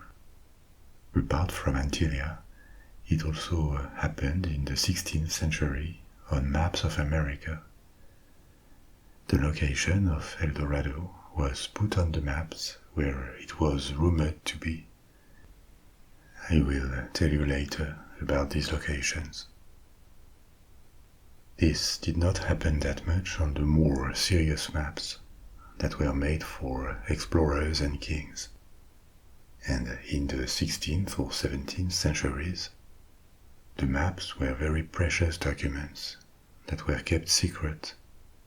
You didn't want to let others know of the routes you had discovered and the colonies you had established overseas. So the Portuguese and the Spanish kept their maps for themselves. But other maps of the world, less precise and more colorful, began to be printed for a broader audience, often coming with the accounts, the chronicles, of journeys to America, Africa, or Asia. These maps were how the general public began to figure out what the world looked like beyond Europe. But seeing El Dorado or the island of Antillia on them could only give credibility to their myth, and this was another reason that made their existence plausible. So in the excitement of the treasures that had been seized, and imagining what remained to be found, searching for El Dorado or the 7 lost cities sounded reasonable, or at least worth investigating and taking risks. The 7 cities supposedly founded on the island of Antillia became 7 cities of gold in America in the years following the conquest of Mexico in the 1520s and 1530s, about 30 years after the first voyage of Columbus. A rumor of imprecise or unknown origin began to spread among the Spaniards now staying in Mexico, called New Spain at the time. A rumor saying that these 7 cities would be located hundreds of miles to the north, which would have put them somewhere in the north of modern Mexico or the southwest of the United States. The rumors were largely fed by reports from the survivors of an expedition to Florida that had shipwrecked. And when the survivors returned to New Spain, they said that the natives had told them stories about cities with great wealth, almost unlimited wealth. Later, in 1539, an Italian explorer went far north, as far north as Zuni Pueblo in modern New Mexico. And he came back speaking of extraordinary treasures there. An expedition was sent to this place, but when they arrived, they only found adobe and straw villages. The promised golden cities were nowhere to be found. But this same expedition, as they were near Zuni Pueblo, heard an additional rumor from the natives about a city with plenty of gold located on the other side of the Great Plains. And the leader of this expedition, Dorado, decided to check. They crossed the Great Plains and arrived to what is supposed to be modern Kansas, Nebraska, or Missouri. But here again, no city of gold was found. So the expedition finally returned to New Spain, disappointed. The 7 cities of gold remained elusive. But the fact that they were not found did not mean they did not exist. It even added to the mystery and the appeal of the rumor. So the story of the legendary 7 cities endured in New Spain among colonists, and it traveled back to Europe, where it excited people's imagination. Even though the real origin of the legend might well be somewhere in Portugal and Spain, where the legend of Antillia and its 7 cities had been present long before the exploration of the New World. But the 7 cities were never as famous as El Dorado, which began to be referenced as a wealthy kingdom remaining to be discovered about at the same time, in the 1530s. This rumor only intensified the search for gold in South America that had begun a few years before by different explorers and their expeditions. These expeditions were not just Spanish or Portuguese. News of the discovery of a western route to a new world and of the Portuguese explorations around Africa and beyond had spread quickly at the beginning of the 16th century. In a matter of years, the kings of England and France also sent their expeditions across the Atlantic. They were willing to discover their own routes, maybe to China by the west, or claim new lands. But the people participating in all these expeditions came from different countries. There were many Italians, starting with Columbus, employed by different kingdoms because they were good sailors. There were also Germans and Dutch. In the 16th century, the crown of Spain became part of the Habsburg Empire under Charles V, who ruled at the same time over Spain, Austria, Burgundy, the Low Countries, and had interests everywhere in Germany, since he was also Holy Roman Emperor and in Italy. So to an extent, traders, explorers, adventurers from Germany or Italy also were involved. For example, the first expeditions inland of what became Venezuela in search of gold and other riches happened by the end of the 1520s by agents of a German banking family, the Welser family, that had received a concession from the King of Spain to exploit this region. Apart from Mexico, which had been recently conquered, this was one of the first regions where expeditions were sent deep inland to discover what existed beyond the coastline. The Orinoco River was explored, but these first expeditions did not succeed in finding large quantities of gold or even large cities like the ones found in Mexico. The encounters with the natives were often violent. The climate was also hostile, and between the diseases and the harassment of native tribes, many died, and these expeditions did not achieve more than recognize the land and draw maps. But this didn't discourage explorers. Quite the opposite, because in the 1530s the legend of El Dorado had taken shape based on this Muisca initiation ritual that I told you about earlier. The Golden One, the Muisca King, had become the Golden City in people's imagination. And the search only intensified.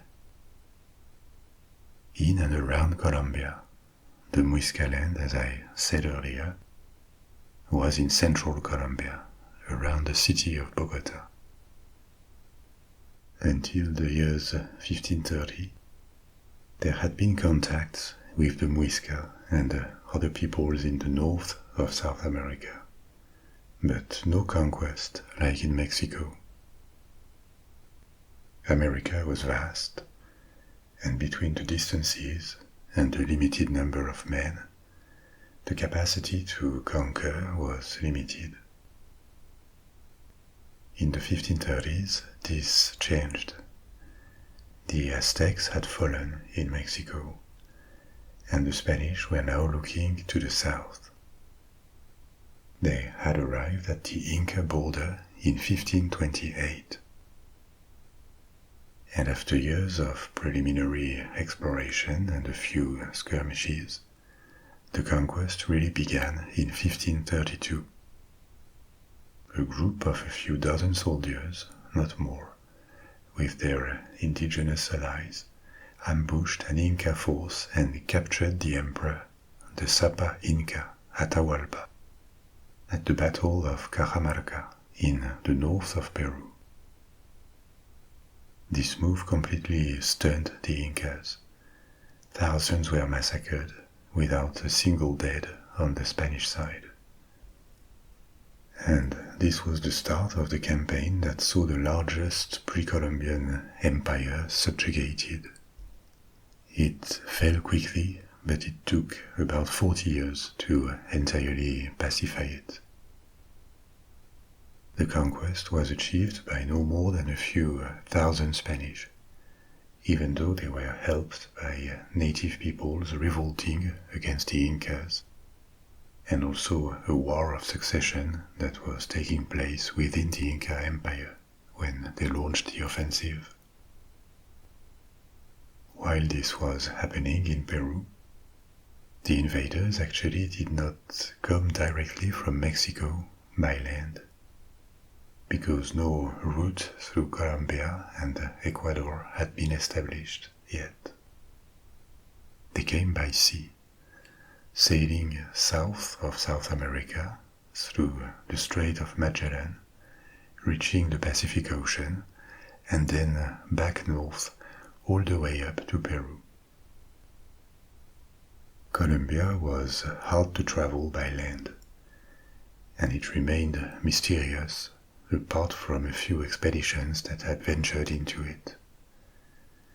And even more mysterious was this gigantic forest south of Venezuela and east of the Andes, a forest that would soon be known as the Amazonian forest. But land routes had to be explored and opened. So in 1536, a Spanish conquistador, Quesada, and an army of 800 men were sent on a mission to find an overland route to Peru. But Spanish conquerors were rather independent from the authorities. They received missions and promises of titles and their share of the booty. But there was no one to check on them during the month or years they explored, far from the eyes of the authorities. So when Quesada was sent to find this overland path to Peru, instead he was drawn away from the mission by the stories about El Dorado and decided to go conquer the land of the Muisca, which he did, and he seized their treasures. But even though it was a lot already, there was not this abundance of gold that the rumors had talked about. Once there, he received reports from captured natives about a kingdom whose inhabitants had built a temple to the sun and filled it with an enormous quantity of gold and jewels. He tried to look for it for another year, but was not successful. Still, Quesada did not renounce easily.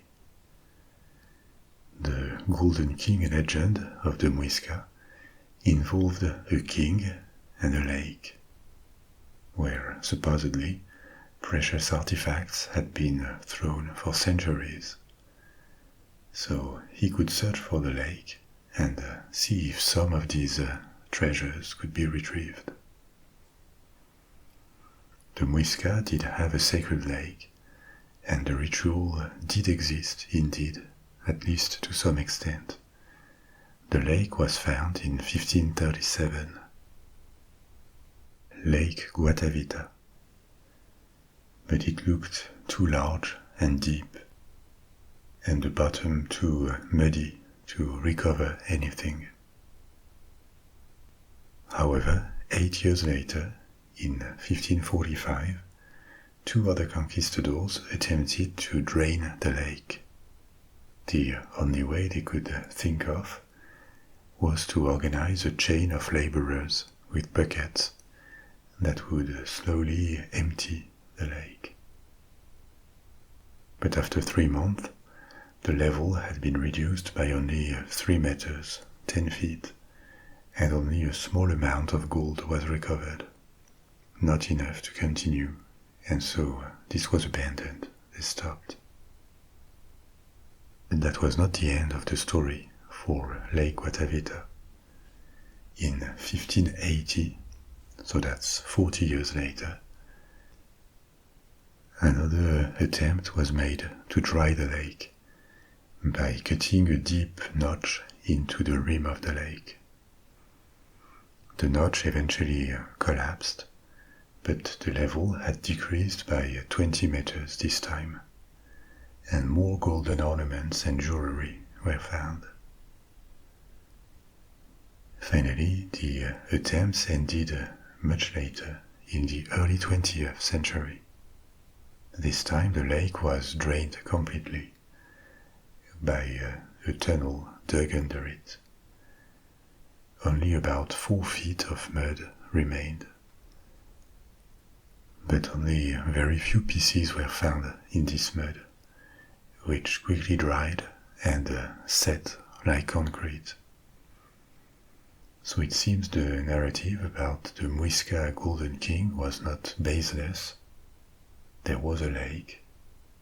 Gold artifacts were thrown into it, but based on what was recovered along these different attempts, either they did not throw that much gold, or the pieces got lost under the mud, or it was another lake. Meanwhile, the fast conquest of the Incan Empire had advanced, and the Spanish had now reached Cusco. They had seized the capital. It was not specifically to pursue the myth of El Dorado, but in 1541 another expedition departed from Quito, Ecuador, to explore lands to the east, that is to say towards the inside of the continent, because many natives had talked of the existence of a valley far to the east that would have been rich in gold and cinnamon. Spices were not really the main thing the Spanish searched for in America, but they were still very valuable. It is unclear whether the natives actually believed in the existence of this valley, if it was a legend of theirs, or if the accounts were exaggerated. But in any case, this was another lead to find more gold, and an expedition departed Quito, led by two conquistadors, Pizarro and Orellana. Pizarro was the name of the main conqueror of the Incan Empire, Francisco Pizarro, but in this expedition, that was his younger brother, Gonzalo Pizarro. Gonzalo quit the expedition after many of their soldiers and native porters had died of hunger, diseases, or attacks by hostile natives. He let the other leader, Orellana, go on with instructions to continue downstream on a river. This river was one of the many tributaries to the Amazon River. And Orellana went on downstream until he eventually made it to the Atlantic Ocean. They found no gold nor cinnamon, but Orellana had followed the Amazon River, which was named so because of a tribe of warriors that attacked them on their voyage, and either these were women or their long hair made them think of women. But they named this river Amazon after the Amazon warriors of Greek mythology. So we are now reaching the middle of the 16th century, and still no El Dorado found. But the legend's credibility was not harmed by this detail, and with good reason. Even if it was not El Dorado, a lot of gold and silver had been seized in the Incan Empire, and it now appeared that the mines of Mexico or Peru and Bolivia could provide even more.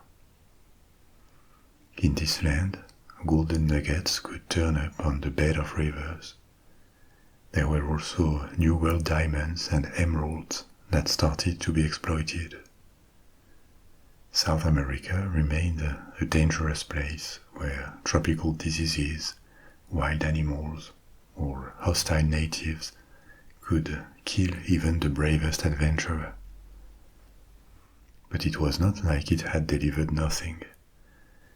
Actual treasures could be found there. They had been found.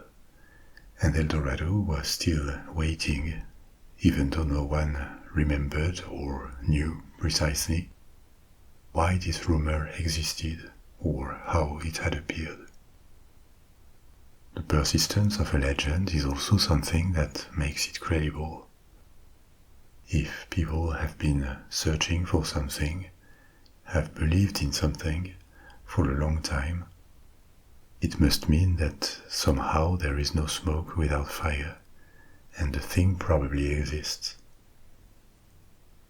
Following this logic, it meant that El Dorado just had to be found in regions that had not been well explored yet, and there were still many in the late 16th century. Maybe El Dorado was not in Colombia, not in the Andes, but then it had to be somewhere in the heart of the Amazonian forest, or the plateaus of Guyana, places that were hard to access and very hostile to travelers. In the late 16th century, rumor had it now that El Dorado was located on a lake, Lake Parime or Parima, a large lake, almost an inland sea, that would have been located somewhere between the south of Venezuela, the north of Brazil, or Guyana. And because there was this tradition of putting hypothetical things on maps, plenty of maps of the late 16th and 17th centuries featured Lake Parime in different locations. It was actually not the only mythical lake on early maps of South America. Others, like Lake Jarayes or Lake Casipa, were also featured on maps until it appeared they simply did not exist. So expeditions went in search of Lake Parime, hoping it would lead them to El Dorado. One of the most notable is the expedition of Walter Raleigh in 1594-1595. Walter Raleigh was an important figure of the Elizabethan era in England, the time of Queen Elizabeth I.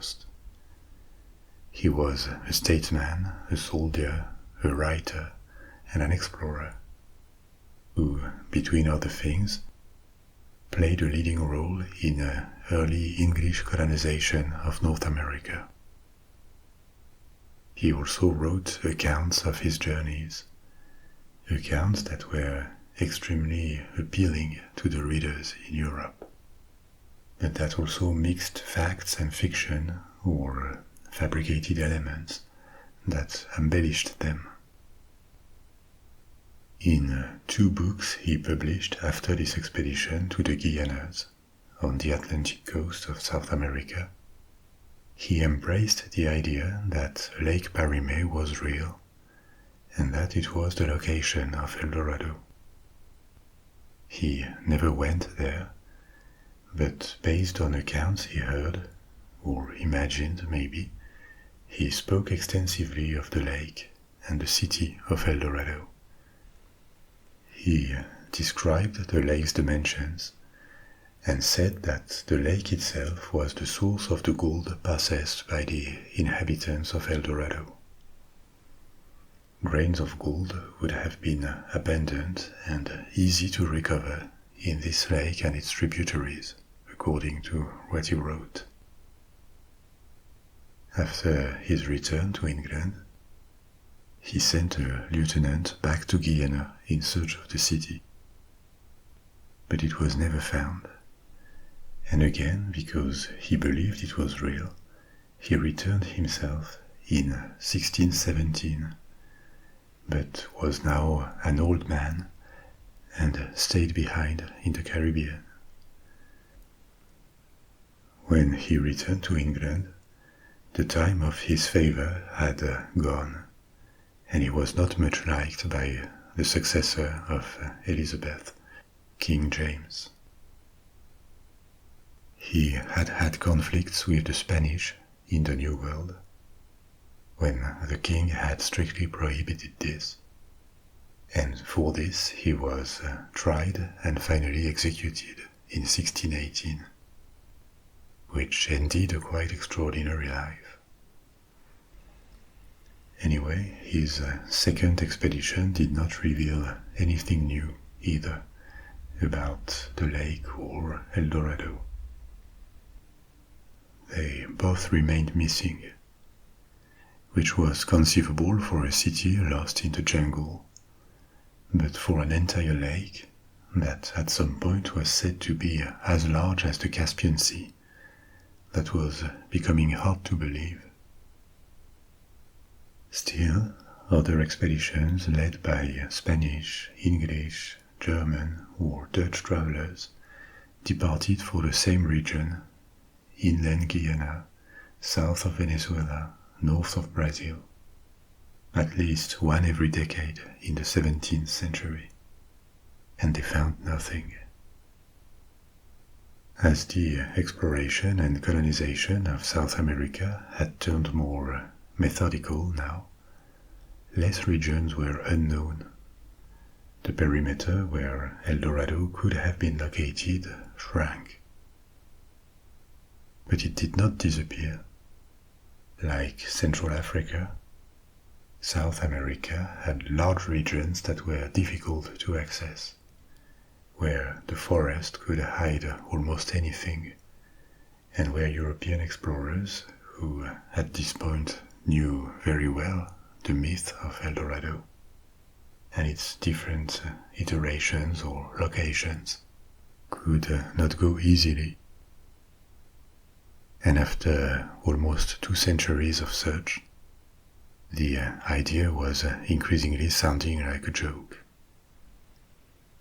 This expedition and the search for Lake Parime really died down at the turn of the 19th century, with an extensive and scientific survey of the basins and lake of Guyana, conducted by Alexander von Humboldt.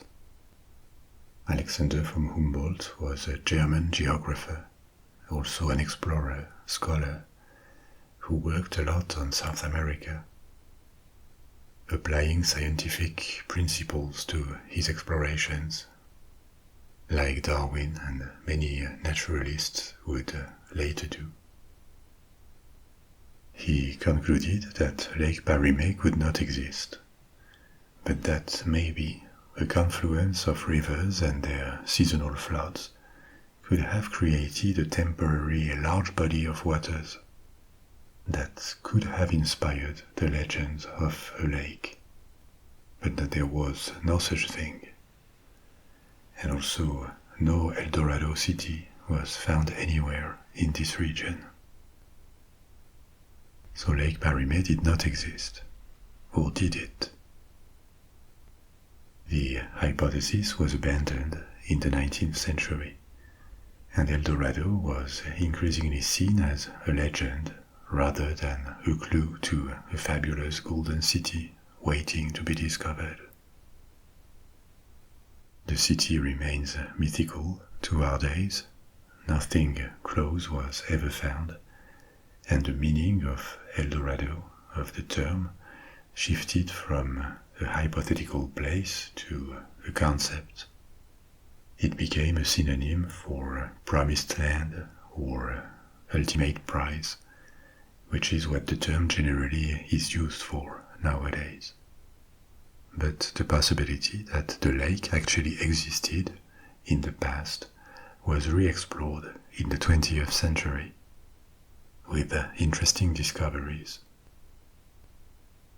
First, geologists noticed that in northern Brazil there was a place where, on all the surrounding hillsides, a horizontal line appeared at a uniform level, and this line registered the water level of an extinct lake that existed until relatively recent times. It would have been very sizable, 30,000 square miles, about the size of Austria or South Carolina, and almost the size of Lake Superior. In summary, a giant lake. About 700 years ago, so that would be 200 years before the arrival of Europeans, the lake began to drain. And in 1690, so now that's well after the first Spanish expeditions, and a century after Walter Raleigh, an earthquake is thought to have opened a fault in the bedrock that would have permitted all the water to flow into a river and reach the ocean following the Amazon River. So the lake would have disappeared. But it existed before and probably during these expeditions in search of El Dorado. It seems it was not found then, but its mention by the natives made sense if this was true. And ironically, the maps of the 16th and 17th centuries that featured the lake might not have been entirely wrong, even though it was put in the wrong place and with an exaggerated size. And even better, people lived nearby. There is a site near the location of this dead lake, Pedra Pintada, known for pictographs from the pre-Columbian era. This is speculative, but maybe they could retrieve gold in the lake, carried by streams and rivers out of the mountains, the Andes, and transported to Amazonia. So maybe there was a base to these stories after all. These stories that Spanish conquistadors and other explorers heard in Colombia, in Ecuador, in Guyana, that kept the expeditions alive for 200 years and fed the myth of El Dorado in this region. It might not have been that rich in gold, probably not an entire city covered in gold, but maybe there was something there that provided the basis for this legend to prosper, and invites to not dismiss myths as pure inventions or wishful thinking. They can be, but more often than not, they are based on the retelling or the exaggeration or the displacement of places and events that did exist and help understand how the myth was born.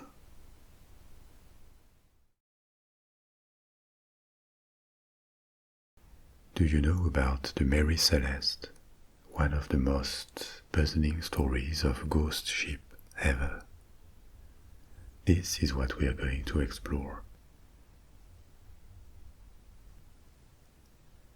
Our story begins on a day of December 1872 in the North Atlantic Ocean of the Azores Islands.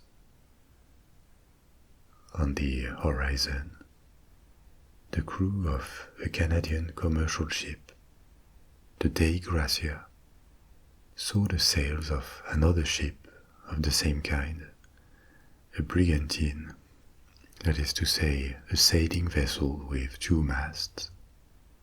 The other ship seemed to be in a disheveled condition and adrift. So the Dei Gracia approached, and a closer observation confirmed that there was apparently no one on board. Several men from the Dei Gracia boarded the mysterious ship and observed that a lifeboat was missing. But apart from that, there were still ample provisions on board the ship. She was loaded with a cargo of denatured alcohol, that is to say, pure alcohol for industrial or medical use. And when they inspected the cabins, they saw that the crew's personal belongings were still there, some of them valuable. They also found the ship's log. The last entry was dated 10 days earlier. Like the Dei Gracia, this ship had left America bound to Genoa, Italy, and the plan was to transport this cargo of alcohol across the Atlantic, then enter the Mediterranean Sea through the Gibraltar Strait before reaching Italy.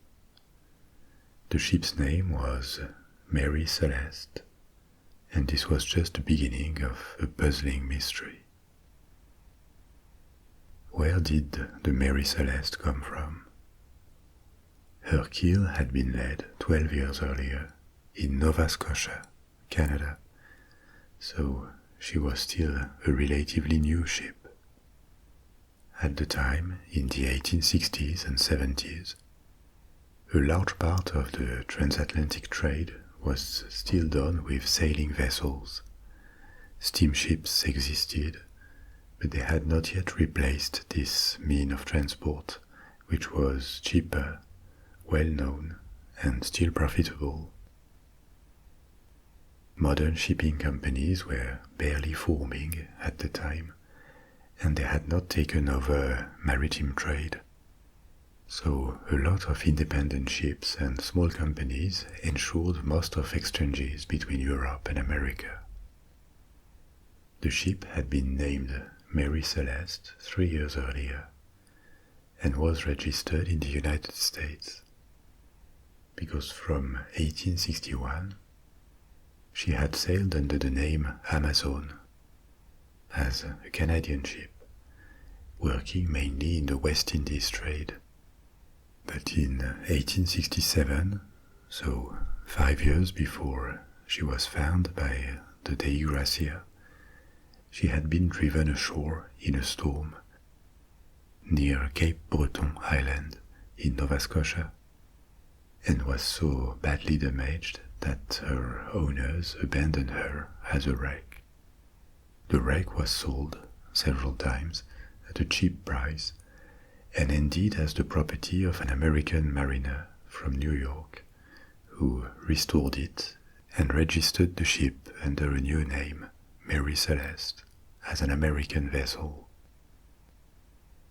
She was sold again, and this time was bought by a sea captain from Massachusetts, Benjamin Briggs, who had acquired a good standing in his profession and had decided to invest his savings in a ship. Briggs was experienced and perfectly capable of commanding this type of vessel. The Mary Celeste had just been refitted in New York City, and her first journey under her new name, Mary Celeste, would be this transatlantic crossing from New York City to Genoa, with this cargo of 1,700 barrels of alcohol. This was supposed to be a safe, almost routine journey on a ship that had sailed for years before it was wrecked and refitted. So much so that for her inaugural transatlantic journey under a new name and a new owner, Benjamin Briggs arranged for his wife and his daughter to travel with him. Apart from them, he had recruited a crew of 7, so there were 10 in total on board.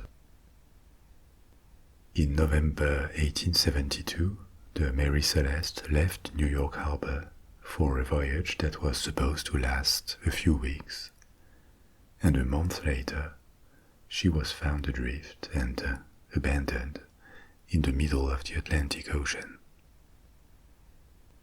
The loss of a ship due to the weather or attacks by pirates was not something uncommon.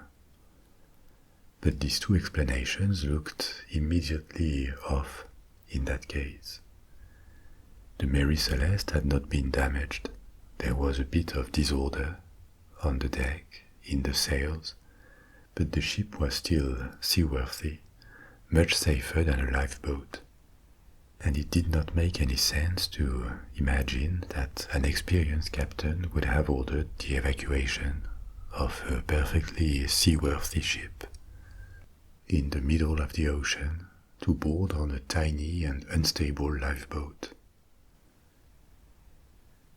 Piracy did not work either, because personal belongings and the ship's cargo were still there. There was no trace of fighting, and pirates operated near coasts and islands, not in the middle of the Atlantic. Something was off, and no reason for the abandonment could be found. The Dei Gracia and the Mary Celeste were similar ships, so the captain sent some of his crew to the Mary Celeste, and the two ships sailed to Gibraltar, where he intended to have the salvage of the Mary Celeste acknowledged. this would give him a right to a substantial share of her value. An investigation and hearings took place in Gibraltar, confirming the mystery of the crew's disappearance. Months had passed, and the lifeboat had not reappeared. It never would, and the death, or at least the disappearance, of the 10 passengers and crew members was confirmed. Why would an entire crew abandon a good ship with its cargo? Several possible explanations were put forward. The first one was full play. What if the captain of the Dei Gracia was in fact responsible for murdering and stealing the ship? Or what if he had conspired with Briggs, the captain and owner of the Mary Celeste, to organize an insurance fraud? It was said that the two captains could have known each other. They both were from the American East Coast. They had the same profession and were on the same route from the US to Genoa. But this did not really resist scrutiny.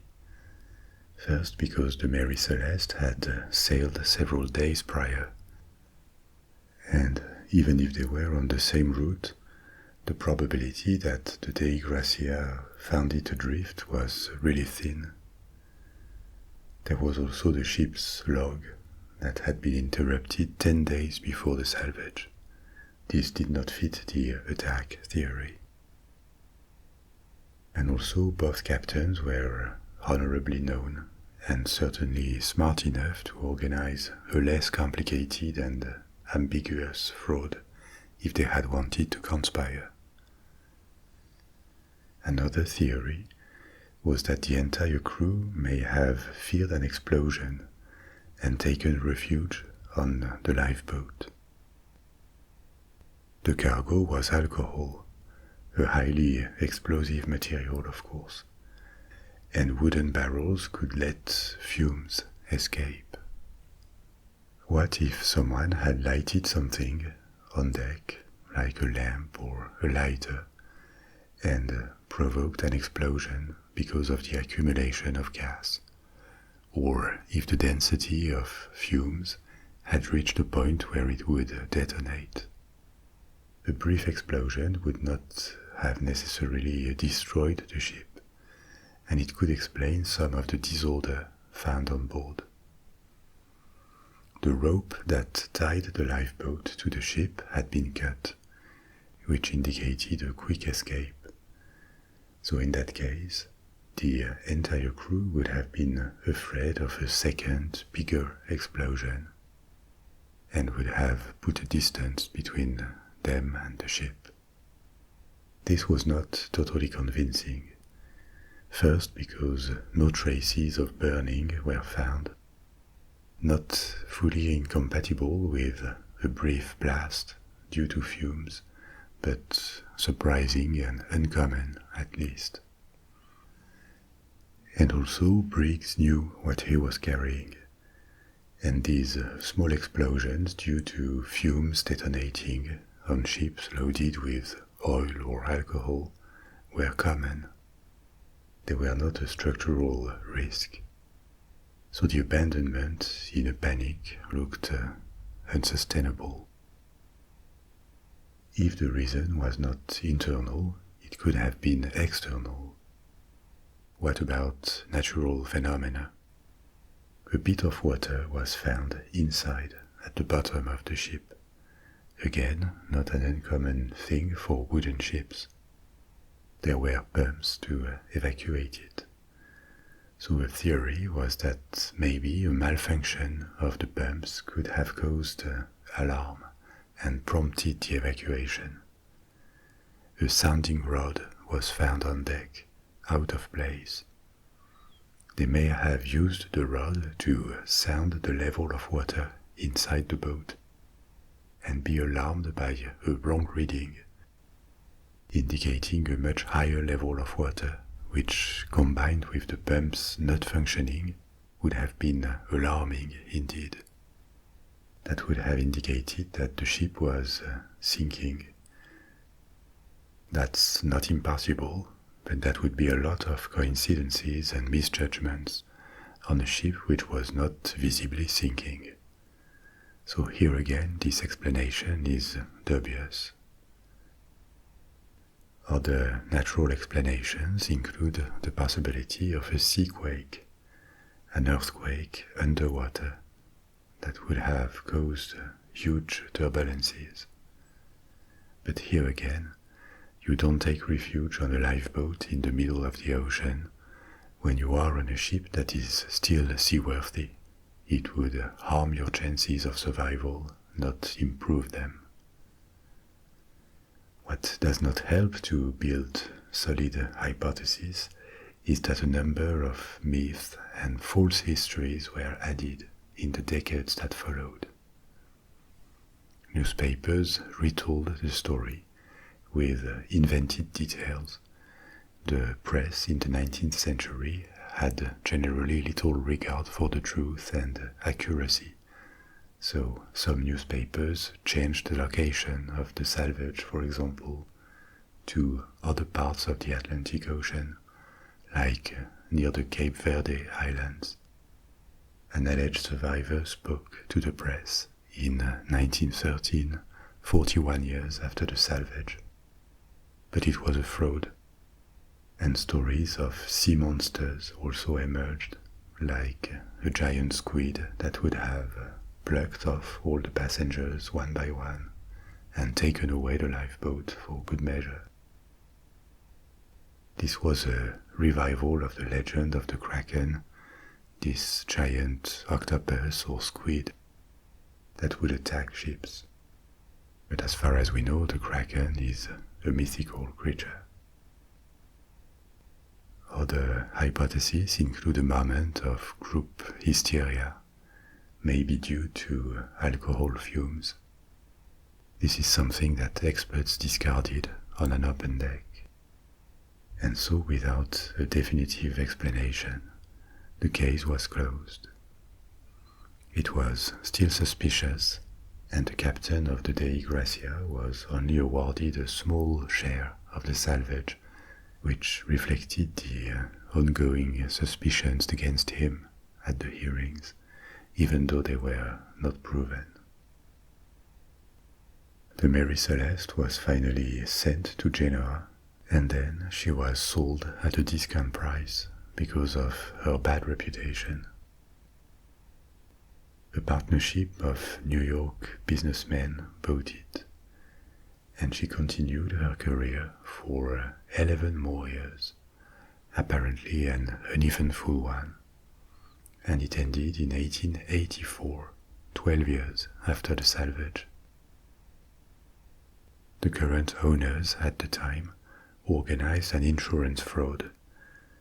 They filled the Mary Celeste with a worthless cargo that was misrepresented as valuable goods on the ship's manifest, and they insured the cargo for $30,000, a small fortune at the time, equivalent to about 1 million of today's dollars. Then the ship was voluntarily wrecked near the coast of Haiti. Unfortunately for the owners, the insurance company's investigation quickly exposed the attempted fraud, and nothing was ever paid. On the contrary, the conspirators were tried for their crime. The Mary Celeste was no more, and to this day, the mystery of the loss of her crew and her salvage remains unexplained.